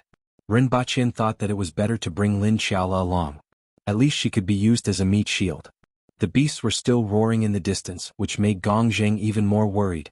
Beasts wouldn't keep roaring like this. Usually, they would only roar like this when they encountered a strong enemy that was even stronger than them. Could it be that there was a beast that was as strong as the Xiong Yen? When did the middle area of the 60,000 mountains become so dangerous? Rinpoche followed the group and found Lin Xiaola, who was lying on the back of the jumping goat. Then he kicked her in the small buttocks. Lin Xiaola jumped up and gave him a claw. Although Rinpoche sensed that something was wrong and tried his best to shrink back, he still felt a chill on his face. Then he felt a tingling sensation and warm liquid flowing on his face. Lin Xiaola's nails were about an inch long as she glared at Rinpoche. I woke you up to eat sweets, Renbachien said calmly. He was already used to the wounds on his face and just needed to apply some ointment. Oh. Lin Xiaola was furious a second ago, but she calmed down a second later. Although she didn't know when she would receive such benefits, it was always good to have sweets. Even if she was kicked in her sleep, she wouldn't be so angry. Renbachien grabbed a handful of white rabbit creamy candies and threw them to her. I have something to do. Follow me. He brought Lin Xiaola to meet the Empress and asked everyone to stay where they were while the three of them entered the dense forest ahead. The trees in the forest were dozens of meters tall, and the various plants on the ground were as tall as a person. It would be difficult for an ordinary person to move an inch here, but it didn't affect the three of them much. The Empress and Lin Xiaola's figures flashed on the tree branches. Renbachien had to pull the vines on the tree from time to time and had to slow down the two people in front of him to barely keep up. A distance of more than 1,000 meters wasn't considered far for the three of them, and they closed the distance in just a few minutes.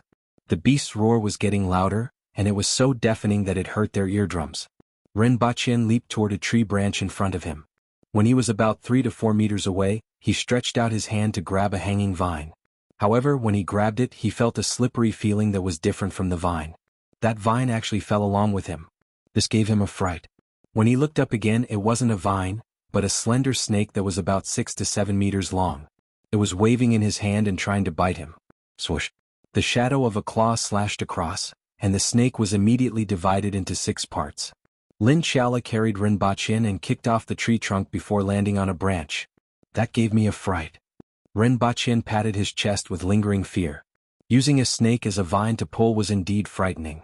Fortunately, he wasn't bitten. One had to know that there were many venomous snakes in this mountain. Renbachien spoke very softly for fear that the beast in front of him would hear him. However, he also knew that he probably wouldn't be able to hide from the other party at this distance. Beasts were much more sensitive than humans. Fortunately, the other party didn't know what kind of opponent it was facing and probably didn't have the opportunity to pay attention to them. After jumping 2 more branches, Renbachien began to feel a little strange. This was because there wasn't any open space around them. There were tall trees, various vines, and all kinds of vegetation covering the ground. According to the sound, the other party should be on the ground in front of the three of them. However, that Xiongyan was said to be more than 20 meters tall and had a huge body. How could it possibly be squeezed in such a forest? However, the sound came from the underbrush diagonally below them. The three of them looked around but didn't see the huge beast that they had expected. Instead, they saw a familiar figure, the Bichi. The Bichi stood on a branch and stared blankly in a certain direction with its small eyes full of doubt. Following the Bichi's gaze, the three of them finally found the so-called Xiongyan. A 1-meter-tall gopher with a gray head and brown other parts of its body was standing there, waving its small claws and roaring at the Bichi. As it opened its mouth, it let out a sound that didn't match its size at all.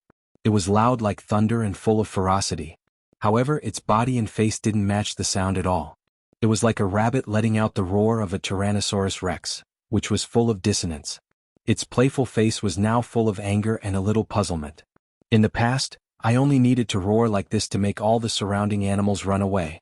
Why aren't you running away? Aren't I tired of roaring? The Bichi was also dumbfounded. Why is this thing roaring at me? It's neither fighting nor running away. Why is it just standing there and roaring? Furthermore, how can this body make such a loud sound? Is this a Xiongyan? Renbachien pointed at the thing that looked like a gopher and couldn't believe it. It was different from what he had described. The Empress was also puzzled. In a flash, she landed behind the gopher that was roaring at the Bichi, reached out, grabbed the back of its neck and lifted it up. The gopher panicked at first, then turned its head and roared at the Empress. The Empress's expression became even weirder. This roar really made her feel like she was facing some kind of powerful, ferocious beast. She even subconsciously felt vigilant. However, the thing in her hand was at most at the manual level. It couldn't struggle at all when the Empress grabbed it.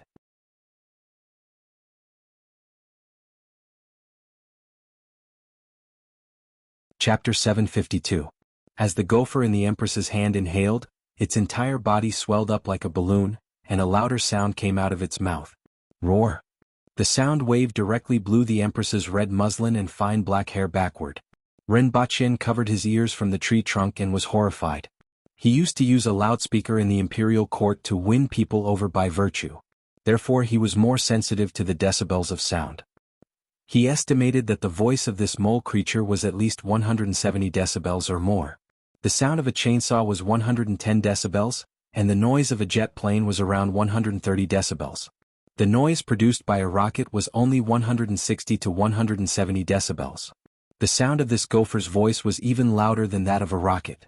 A noise of 170 decibels could not only deafen people in an instant, but it could also kill people at close range. Although it could kill ordinary people, it was enough to show the power of such a loud sound. Even an earth-wheel expert would be greatly injured if he heard such a sound at close range. For example, Rinpoche's ears buzzed with this roar, and all other sounds seemed to become softer in the distance. He was still more than 10 meters away from the gopher, and it wasn't in the direction of the gopher's roar, but he was still greatly affected. One could imagine the impact that the Empress who was carrying it received. Fortunately, the Empress's strength wasn't comparable to that of an ordinary person. Although she received a huge impact, she didn't suffer any injuries. Seeing that it was inhaling again, the Empress shook her hand, and the gopher immediately became like a deflated balloon. Its body that had just swelled up immediately returned to its original size. Woof, woof woof. The beachy barked at the gopher from the tree branch. It probably felt that the outcome was set, so it turned around and disappeared into the forest. Rinpoche and Lin Xiaola jumped down from the tree and landed beside the Empress. Rinpoche circled the Empress twice and sized up the mole in her hand. Then he said, "It's male." "What male?" the Empress asked in astonishment. "This fellow is male."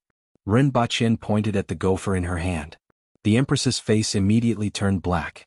"You went around in circles just to figure out if this thing was male or female. You've been keeping an eye on Qi Shui and the Crow General every day, and now your first reaction when you see a ferocious beast is to look at its gender first? What kind of perverse hobby was this? But this thing's cry is really loud." Rinpoche looked at the gopher in the Empress's hand. It was indeed a gopher. It looked extremely similar to its kind on Earth. It had a shorter mouth, 2 big front teeth, cheeks that could store food, and was chubby and drooping a little. The only difference was the color of its fur and the fact that it was slightly bigger. At this moment, his pair of small eyes were rolling around, and no one knew what he was thinking. "Let's go back first," the Empress said as she held the hamster by its neck.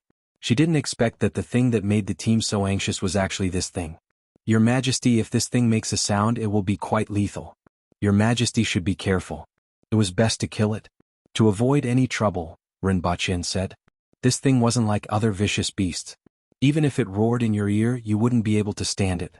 It was too dangerous." Rinpoche was taken aback when he heard this sound. He almost thought that the beachy had returned. However, this sound came from this little thing in front of him. Woof woof.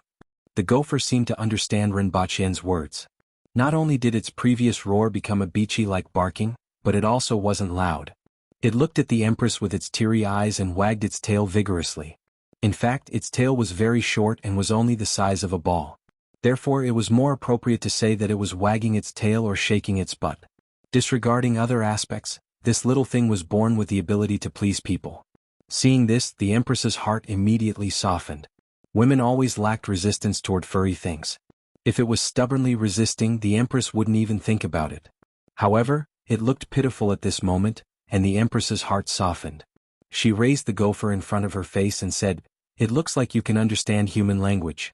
If you bark randomly, no one can save you." The gophers but shook even faster.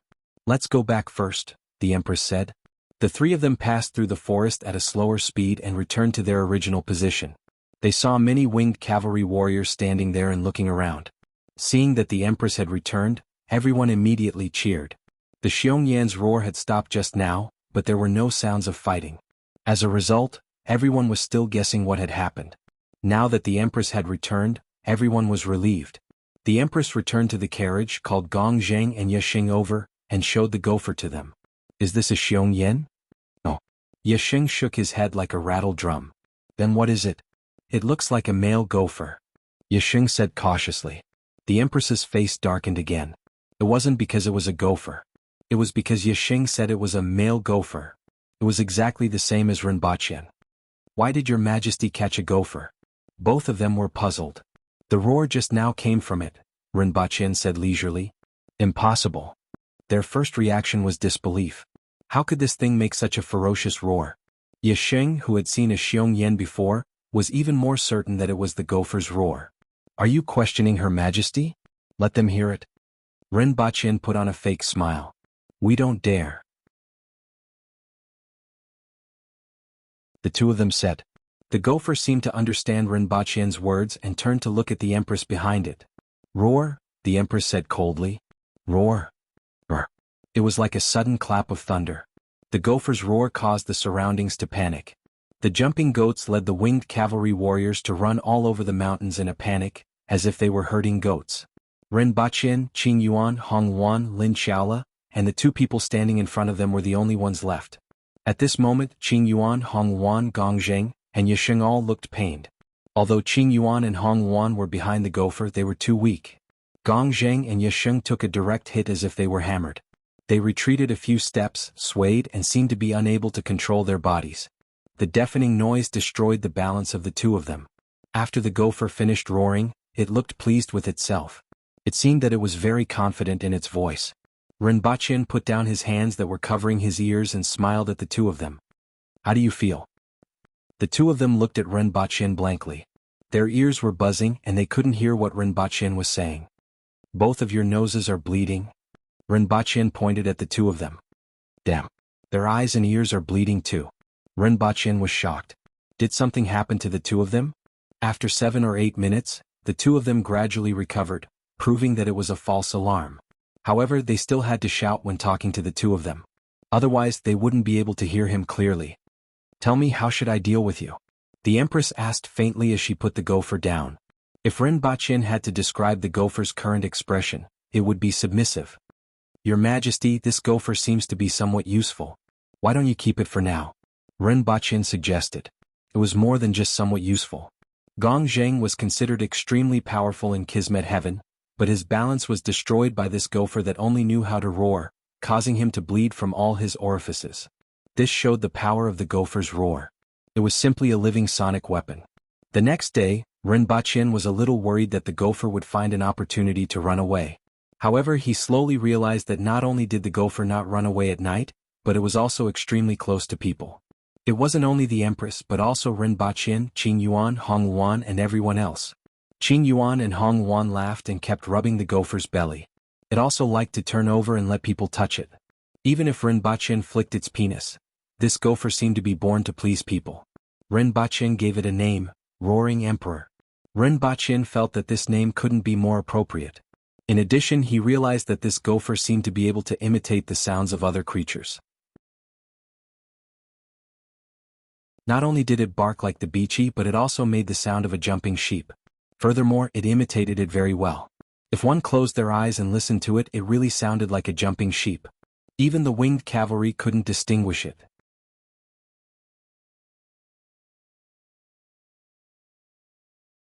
Chapter 753. Although the rest of the journey wasn't too troublesome, there were still a lot of small problems. After all, the 60,000 mountains had never been a comfortable and safe place for the aboriginals who had lived here for generations. There were all kinds of strange insects and beasts. Rinpoche saw groups of stomach worms. They were carnivorous insects that emitted a dark green glow from their abdomens, had translucent black wings, and were about the size of half a palm. The scene of this kind of worm passing by was really everywhere, and the whole mountain top was dyed black and dark green. Countless ferocious beasts fled frantically. Some of them were covered with worms, and they fell powerlessly after running for a short distance. Then they were swarmed by worms, and after that only white bones were left. This scene was extremely terrifying. A single stomach worm was very weak and could be trampled to death with one stomp. However, tens of millions of stomach worms gathered together could make any powerful beast retreat. Rinpoche and the others waited for these worms to pass by for 2 full days. Another type of creature that was more troublesome was the flat top of the 60,000 mountains, the yong. It was a creature with a mouth full of fangs, a slender body, short brown hair, and looked somewhat like a gopher. However, this thing wasn't something that a timid gopher could compare to. The yong could be said to go against the heavens, the earth, and the air. There was no species that it didn't dare to go against, and there was no enemy that it didn't dare to bite. It spent its entire life either fighting or on the way to fighting. No matter what kind of creature it faced, it never flinched, whether it was a powerful beast, a venomous snake, hundreds of winged cavalry warriors, or an army of stomach worms. There was nothing that it didn't dare to take the initiative to attack. More importantly, not only did these creatures form groups, but they were also extremely vengeful. If one escaped, you would find yourself surrounded by countless of them the next day. Not only did the Yong have thick skin and flesh that allowed it to survive a blow from the winged cavalry, but it was also extremely intelligent. It could discover the enemy's weakness in a short period of time and target it. For example, a man's balls. Two unlucky fellows had their balls bitten off by this thing. For example, the Crow General's chrysanthemum. The combination of all these characteristics made this creature, which looked a little cute but had a terrible personality, become the overlord of the 60,000 mountains. It also became the most troublesome creature for Rinpoche and the others for a period of time. Even the aura of the Empress couldn't scare them away. Every day when they opened their eyes, they would discover that they were surrounded by thousands of fanged beasts that appeared out of nowhere. They simply couldn't kill all of them, and this gave everyone a headache. In the end, the one to solve this problem was Roaring Emperor, whose combat power was so weak that he could only rely on roars. This kind of beast had rough skin and thick flesh. It was very resilient and its body was also very agile. However, it had no resistance to the Roaring Emperor's roar. With a single roar, a small portion of them fainted. Even if they didn't faint, their balance was greatly affected and they died under the blades of the winged cavalry. The price was that for 3 days, most of the winged cavalry couldn't hear anything clearly. You have to yell to talk face to face. Seizing this opportunity, the Aboriginals finally comprehended sign language. In addition, there were many exotic flowers and herbs that he collected along with some leftover ferocious beasts. He brought them back to Earth and handed them over to the laboratory. After leaving the Ya family village for a full 21 days, everyone finally arrived at a barren land. Gloomy forests, rugged rocks, and gusts of chilly wind were all that was here. The blood-red land was everything. Rinpoche felt that the sky here was somewhat gloomy and wasn't as bright as other places. The number of ferocious beasts, snakes, and insects in the surroundings began to decrease. All of this indicated that they were very close to the Earthine Spring. "Your Majesty, there's a village built on the mountain ahead," Gongzheng sent someone to report. "There's a village here?" Rinpoche was a little surprised. Putting everything else aside, there were very few living creatures here. How could there be a village here? "Your Majesty, if possible, it's best to take a detour," Yisheng said as he rode his mount back. "I passed by that village when I first came here. The people inside are very strange." Hearing this, the Empress and Rinpoche felt that it was strange. As there were many ferocious beasts in the 60,000 mountains, it was extremely dangerous. The Aboriginals lived in groups, and unless there was hatred between them, they wouldn't pass by a village without entering it. After all, it was safer to spend the night in a village than in the wilderness. Not to mention Yisheng's words, the people inside are very strange. "What do you think, Your Majesty?" Rinpoche turned his head and asked. "The Aboriginals in the 60,000 mountains are all my people. Why should I take a detour? I want to see if there's anything wrong with it," the Empress said. Hearing this, Yisheng had no choice but to lead the way. Soon they arrived at the village and Rinpoche and the Empress began to feel that something was wrong. Logically speaking, in such a desolate place with so many people, the people in the village would definitely come out to check and ask questions. However, no one came out when they arrived at the village. Furthermore, the gate of the village was wide open, and there wasn't a single Aborigine inside. Everyone's first reaction was that the people in the village had left, and this place had been abandoned. This was very common in the 60,000 mountains, just like the village that had been destroyed by the Xiongyan. However, there weren't any signs of destruction around this village, which was a little strange. "Gongzheng, go and take a look," the Empress ordered with a frown. Gongzheng led 10 cavalrymen straight into the village. After a while he came back with 2 people and threw them on the ground. "Your Majesty, there are people in the village. We have caught 2 of them." Rinpoche looked up and saw that one of them was an old man and the other was a middle-aged woman. However, both of them had one thing in common. They weren't wearing anything and were completely naked. However, this wasn't what caught people's attention. It was their expressions that were dull, numb, and without any color in their eyes. Even though they were caught and thrown into the group by the winged cavalry in front of so many people, their expressions didn't change at all. Another thing was the color of their skin. Most Aboriginals had bronze-colored skin, and only a few of them had fairer skin when they were exposed to the sun. On the other hand, the skin of these 2 people was greenish-black. Looking at these 2 people, even a fool could tell that there was something wrong. "Who are you?" the Empress asked as she sat in the carriage. "Don't you know how to greet me when you see me?" However, their expressions were still dull as if they hadn't heard what the Empress said. The Empress frowned. She didn't think that these two people were ignoring her, but that they were really strange. "Are you deaf?" Gong Jing scolded. "How dare you be so indifferent in front of Her Majesty? I will kill you." "Sir, it's useless," Yixing said. "What do you know?"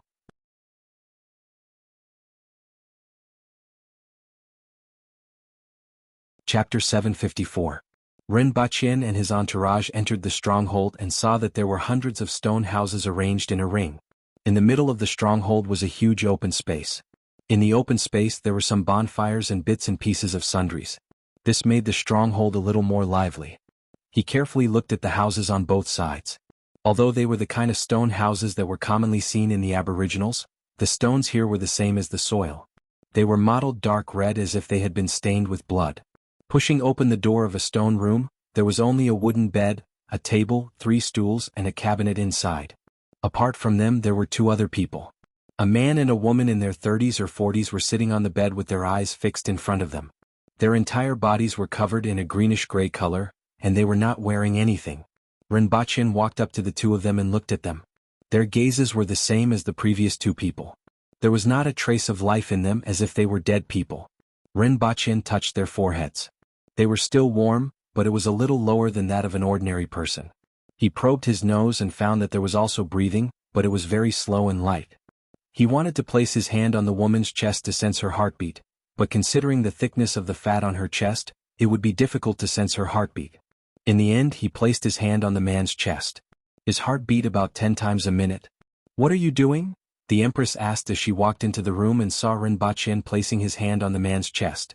Rinpoche turned his head and said, "Their heartbeat is very slow. It's about 10 beats per minute, while a normal person's heart rate is 80 beats per minute. The heartbeat of an Aboriginal was about 80 beats per minute. This was probably to provide sufficient blood and energy to the body, so it was slightly faster than an ordinary person's." "Oh." The Empress nodded. "Let's take a look at the other rooms." Rinpoche walked to the door and pulled the Empress out. After entering 7 or 8 rooms in a row, the situation inside was more or less the same. There were people sitting in each room, men and women, and they were similarly naked. Whether it was the skin color, the eyes that resembled a dead person's, or the condition of their bodies, they were all about the same.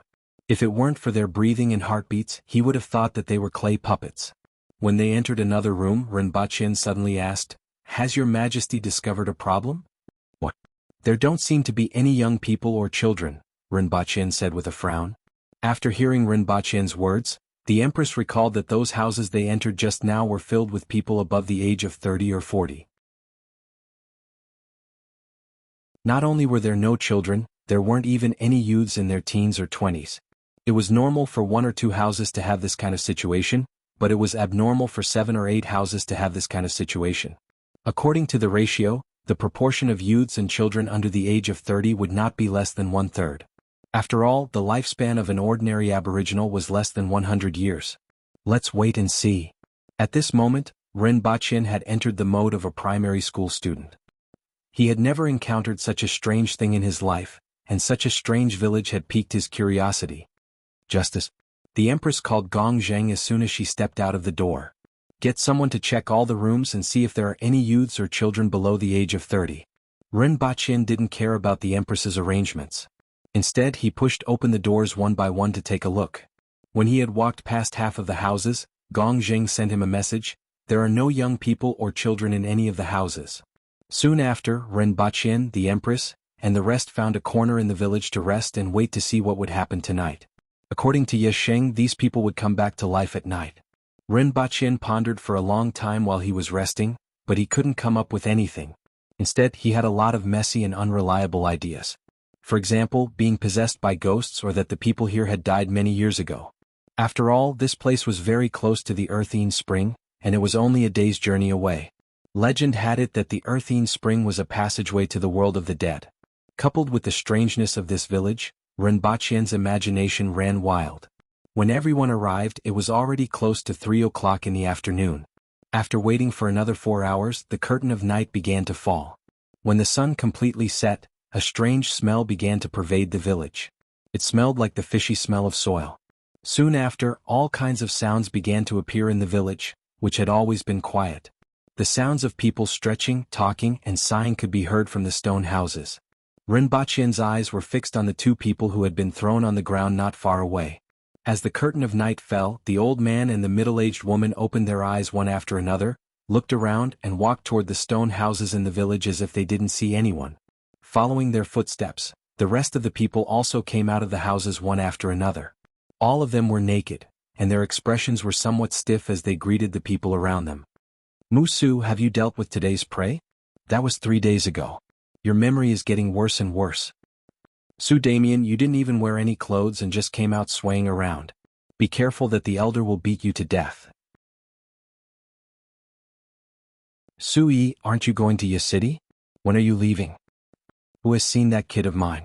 I don't know where he went last night, and I couldn't find him after looking for him for an entire day. Auntie, do you have any wild vegetables? Catch some for me. The Empress, Rinpoche, and the winged cavalry warriors frowned as they looked at the village that had suddenly become lively. Your Majesty, that person should be called Su Damien. He didn't wear any clothes when others asked him, but he asked another person when they were going to your city. The conversation between these people doesn't match up at all. They aren't talking at all, but talking about something that has been prearranged in advance, Rinpoche said as he patted the Empress on the back of her hand. The Empress nodded. She could tell without Rinpoche saying anything. However, Rinpoche was more familiar with this phenomenon than the Empress. This reminded him of the NPCs in games. They spoke according to the preset program. This was the feeling that the people in the village gave him. It's a little strange. Gong Jing said as he stood at the side with his arms crossed. There are so many of us here, but none of these people are looking over. Very quickly, one of the phenomena attracted the attention of Rinpoche and the others. 30 to 40 people formed a group and walked out of the village. Let's follow them and take a look. Rinpoche immediately jumped up from the ground. Rinpoche and the others didn't avoid the group. They passed through the middle of the village and followed the group out of the village. After walking for about an hour, those people stopped at a place where there were pits everywhere. Then they used their hands to dig the ground around them. Very quickly, Rinpoche knew what they were digging for. Each of them was as long as a child's arm and had a green body. Those people grabbed the squirming worms in their hands. Each of them grabbed 5 or 6 worms with both hands. Then they stood in a line and walked back to the village. Throughout the process, those people were still talking according to the preset program. Strange.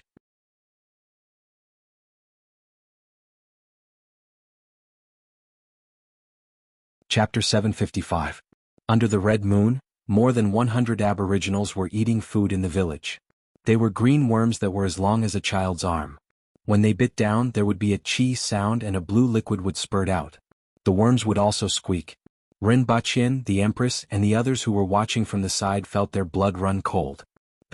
What's going on? Qing Yuan and Hong Yuan turned pale and asked softly. Or should I say, are they still alive? Rinpoche frowned and asked, are there any legends of sorcery in the 60,000 mountains?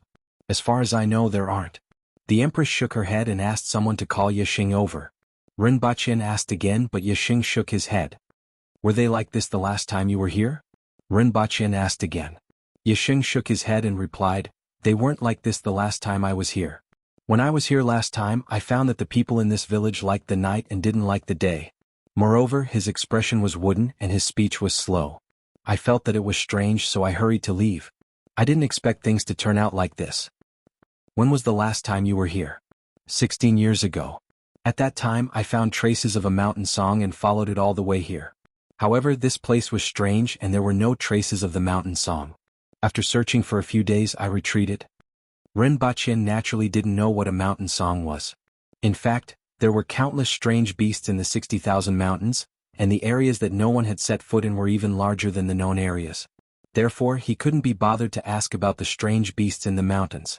In any case, he would naturally know when he saw them.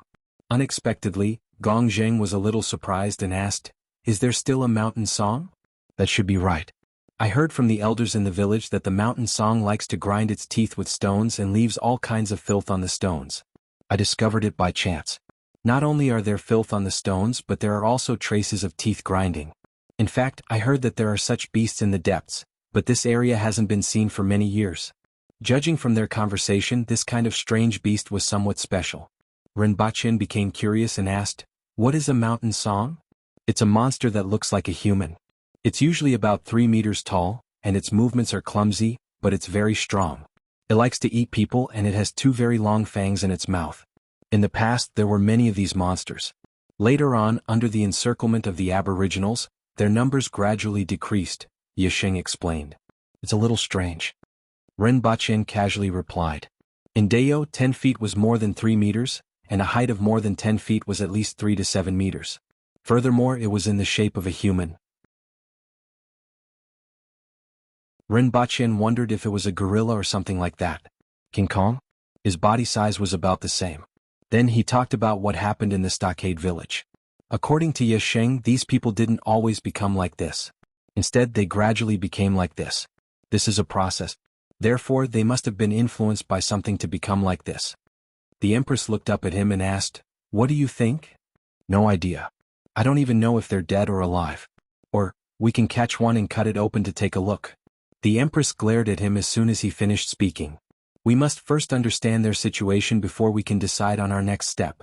In any case, they are no different from being dead.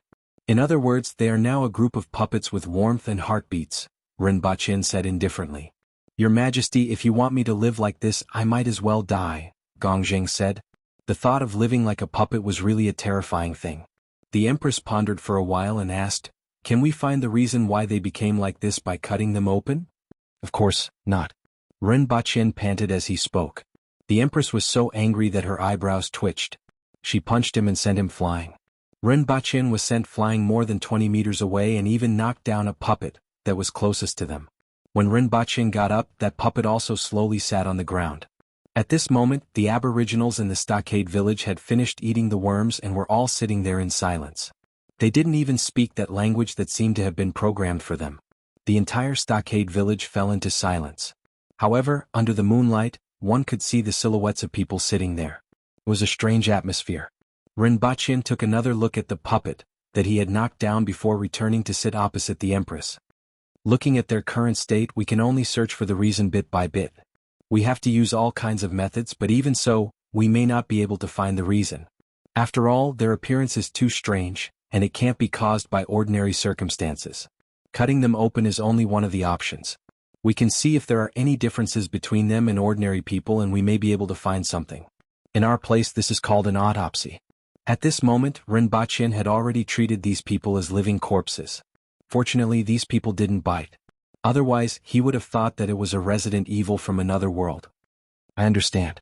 The Empress sighed. She knew that what Rinpoche said was right. "Do as you say. You find someone to cut open and take a look. I'm scared of blood." Rinpoche kicked Gongzheng. In fact, he didn't have much hope for this method. The situation of these people was too strange. In particular, these people kept repeating certain words that seemed to have been programmed. This wasn't something that could be done with ordinary methods. Under such circumstances, even if he brought them back to Earth, there might not be a solution. However, since these people were already in such a state, he might as well give it a try. Perhaps he might be able to find something. Gongzheng walked around the village and finally found an old man. He brought him back and threw him to the ground. That old man swayed on the ground, got up, and walked back to his original seat. "Hold him down," Gongzheng shouted. Then two people pressed him to the ground. Gongzheng held the knife for a long time, turned his head and asked Rinpoche, "Where do I cut from?" He had killed people before, but he had never done this before. Although Rinpoche had killed many people, he had never done this before. He felt that it was a little strange. He looked at Gongzheng and then at the puppet that was pressed to the ground. He said helplessly, "We have to turn him over first." "What are you guys doing with his back up there?" After they turned him over, Rinpoche said, "Cut the skin on his arm first and check the blood." Gongzheng waved his long knife, and a 10-centimeter long cut appeared on the arm of the puppet. Then everyone frowned. Everyone present had seen blood before, so they knew what it looked like when a person's skin was cut open.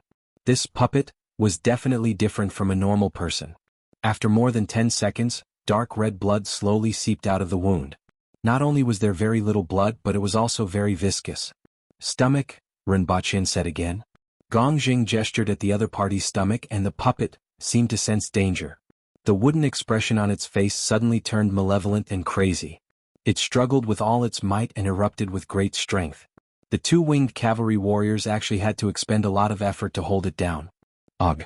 One of the winged cavalry warriors groaned in pain. The puppet that was being held down suddenly twisted its neck and bit him. At this moment, Gong Zheng's knife fell. A line of blood appeared on the other party's chest.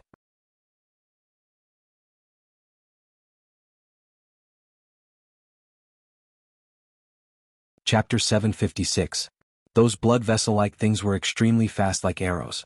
The two winged cavalry warriors weren't paying attention and didn't realize it until it was too late. The blood vessel-like things pierced their bodies. Damn it! Gong Zheng was furious when he saw this and slashed the other party in half with his steel saber. However, everyone was shocked when the puppet was split into two. There were no internal organs. Countless vessel-like objects were connected to the puppet. After Gong Zheng's slash, those blood vessels were cut off one after another. Many of them fell outside the body and kept swaying as if they were alive. All the tendrils were connected to a fist-sized meatball. This meatball and the vessel-like objects had completely occupied that person's body. Gong Zheng was tongue-tied as he looked at the scene in front of him. It was completely beyond his imagination. Not far away, many winged cavalry warriors cried out in alarm, and the sound of them sucking in cold air rose and fell. The Empress walked over when she heard the noise. Her expression changed slightly when she saw the scene in front of her. Gong Zheng turned to look at the Empress and said sincerely, "Sir Ren, you guessed correctly. There's indeed a problem." Ren Baqin grinned. This was luck. He just felt that he had to use all kinds of methods, but he didn't expect to discover the problem with just one slash. However, this scene was really disgusting. He turned to look at the two winged cavalry warriors who had been pierced by the blood vessel-like objects and asked, "What do you think?" The two of them pulled out the blood vessel-like objects and threw them on the ground. Then they pulled out their steel sabers and cut them into several pieces before saying hatefully, "Fortunately, they didn't hit any vital parts." "That's good. If you feel that something is wrong, tell me." Ren Baqin nodded. He then turned to look at the flesh and blood in the corpse and frowned. It seems that his internal organs were eaten by this thing. This thing has replaced the internal organs to maintain the existence of the body. "What is this thing?" the Empress asked with a frown. "I don't know." Ren Baqin spread his hands. The others also shook their heads. This kind of situation had never been seen or heard of before. No one had ever thought that such a thing could actually happen. "Lend me your saber." Ren Baqin took the saber from Gong Zheng's hand and flicked the meatball to the ground. The meatball was actually still moving. The 10 heartbeats per minute that he sensed were coming from this meatball. Ren Baqin used his saber to cut the meatball open again and discovered that there was something else inside. A red bug. Or rather, it was a butterfly that had yet to take shape. Wings had already begun to form, wrapping tightly around his body. One had to look carefully to distinguish them. As the meatball was cut open, the liquid inside flowed out, and the layer of wings began to slowly unfold. However, it was clear that although the body had grown, only a small part of the wings had formed. Most importantly, there was an extremely small and twisted human face on the butterfly's body. If one looked closely, this face was the same as the original owner's. Then this meatball was actually a cocoon. The vein-like things were used to control the body and to absorb nutrients. They were the tentacles of the cocoon. Weird. Ren Baqin felt even weirder. Even if these people were possessed by ghosts, it would be easier for him to accept it. One had to know that a part of the Empress's soul was still in his body. One had to know that there were two divine weapons formed from the divine soul in his mind. But he never expected it to be a butterfly and a butterfly with a human face. At this moment there was another change in the stronghold. As the cocoon was cut open, the other puppets seemed to have received some kind of signal. They stood up one after another, let out extremely deep sounds and pounced toward the people. Although the sounds weren't loud when gathered together, it made people feel suffocated, nauseous, and dizzy. "Kill them," the Empress ordered as she looked at the many puppets pouncing toward them.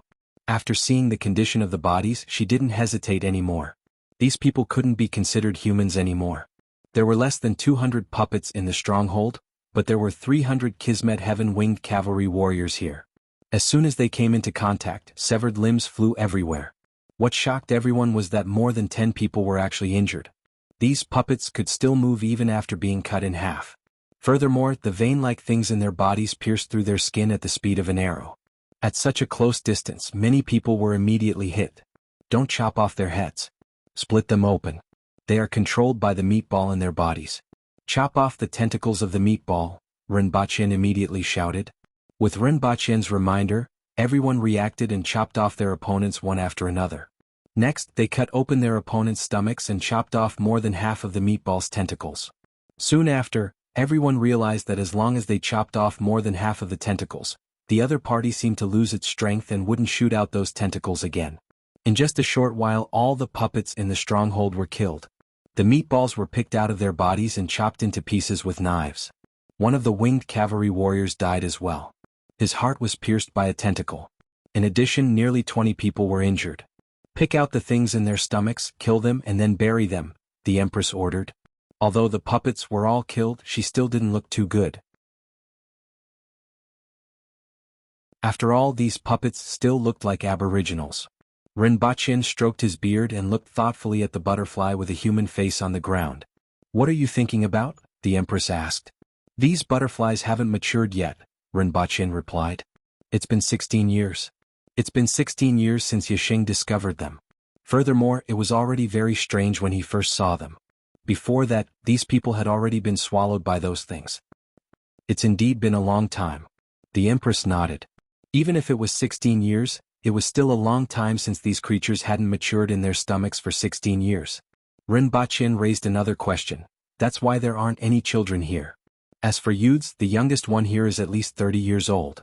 16 years ago, they were parasitized by these creatures when they were still in their teens. I'm afraid that the younger ones didn't meet the requirements or couldn't withstand the parasite and died before they were completely parasitized. The reason why there weren't any children or youths in the stronghold had been found. However, the biggest question at present was what it was and where it came from." Rinpoche was also thinking about another question. What would this monster look like after it broke out of its body after it was completely born? What would it bring? Also, why did that butterfly have the same face as its original owner? When Rinpoche saw that someone was about to drag the corpse in front of him away, he stopped them and walked over with a saber. There were still some places that he wanted to take a look at. After splitting the head open, the brain was already more than half empty. Many thin and hair-like tentacles were attached to the remaining brain.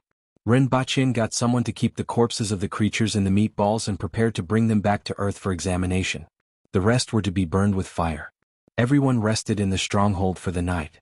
The Empress wasn't in the mood to talk, and Rinpoche was also thinking about his own thoughts. The next morning, they carefully searched the stronghold again before leaving. You're tuning in to the Han Li's Wuxia Chronicles YouTube channel. We're so grateful for your support, and don't forget to subscribe to join us on this incredible journey through captivating stories. Your generosity through donations truly makes a world of difference, as it's the primary source of revenue that allows me to expand and enhance this channel for you. Thank you from the bottom of my heart for being a part of this adventure.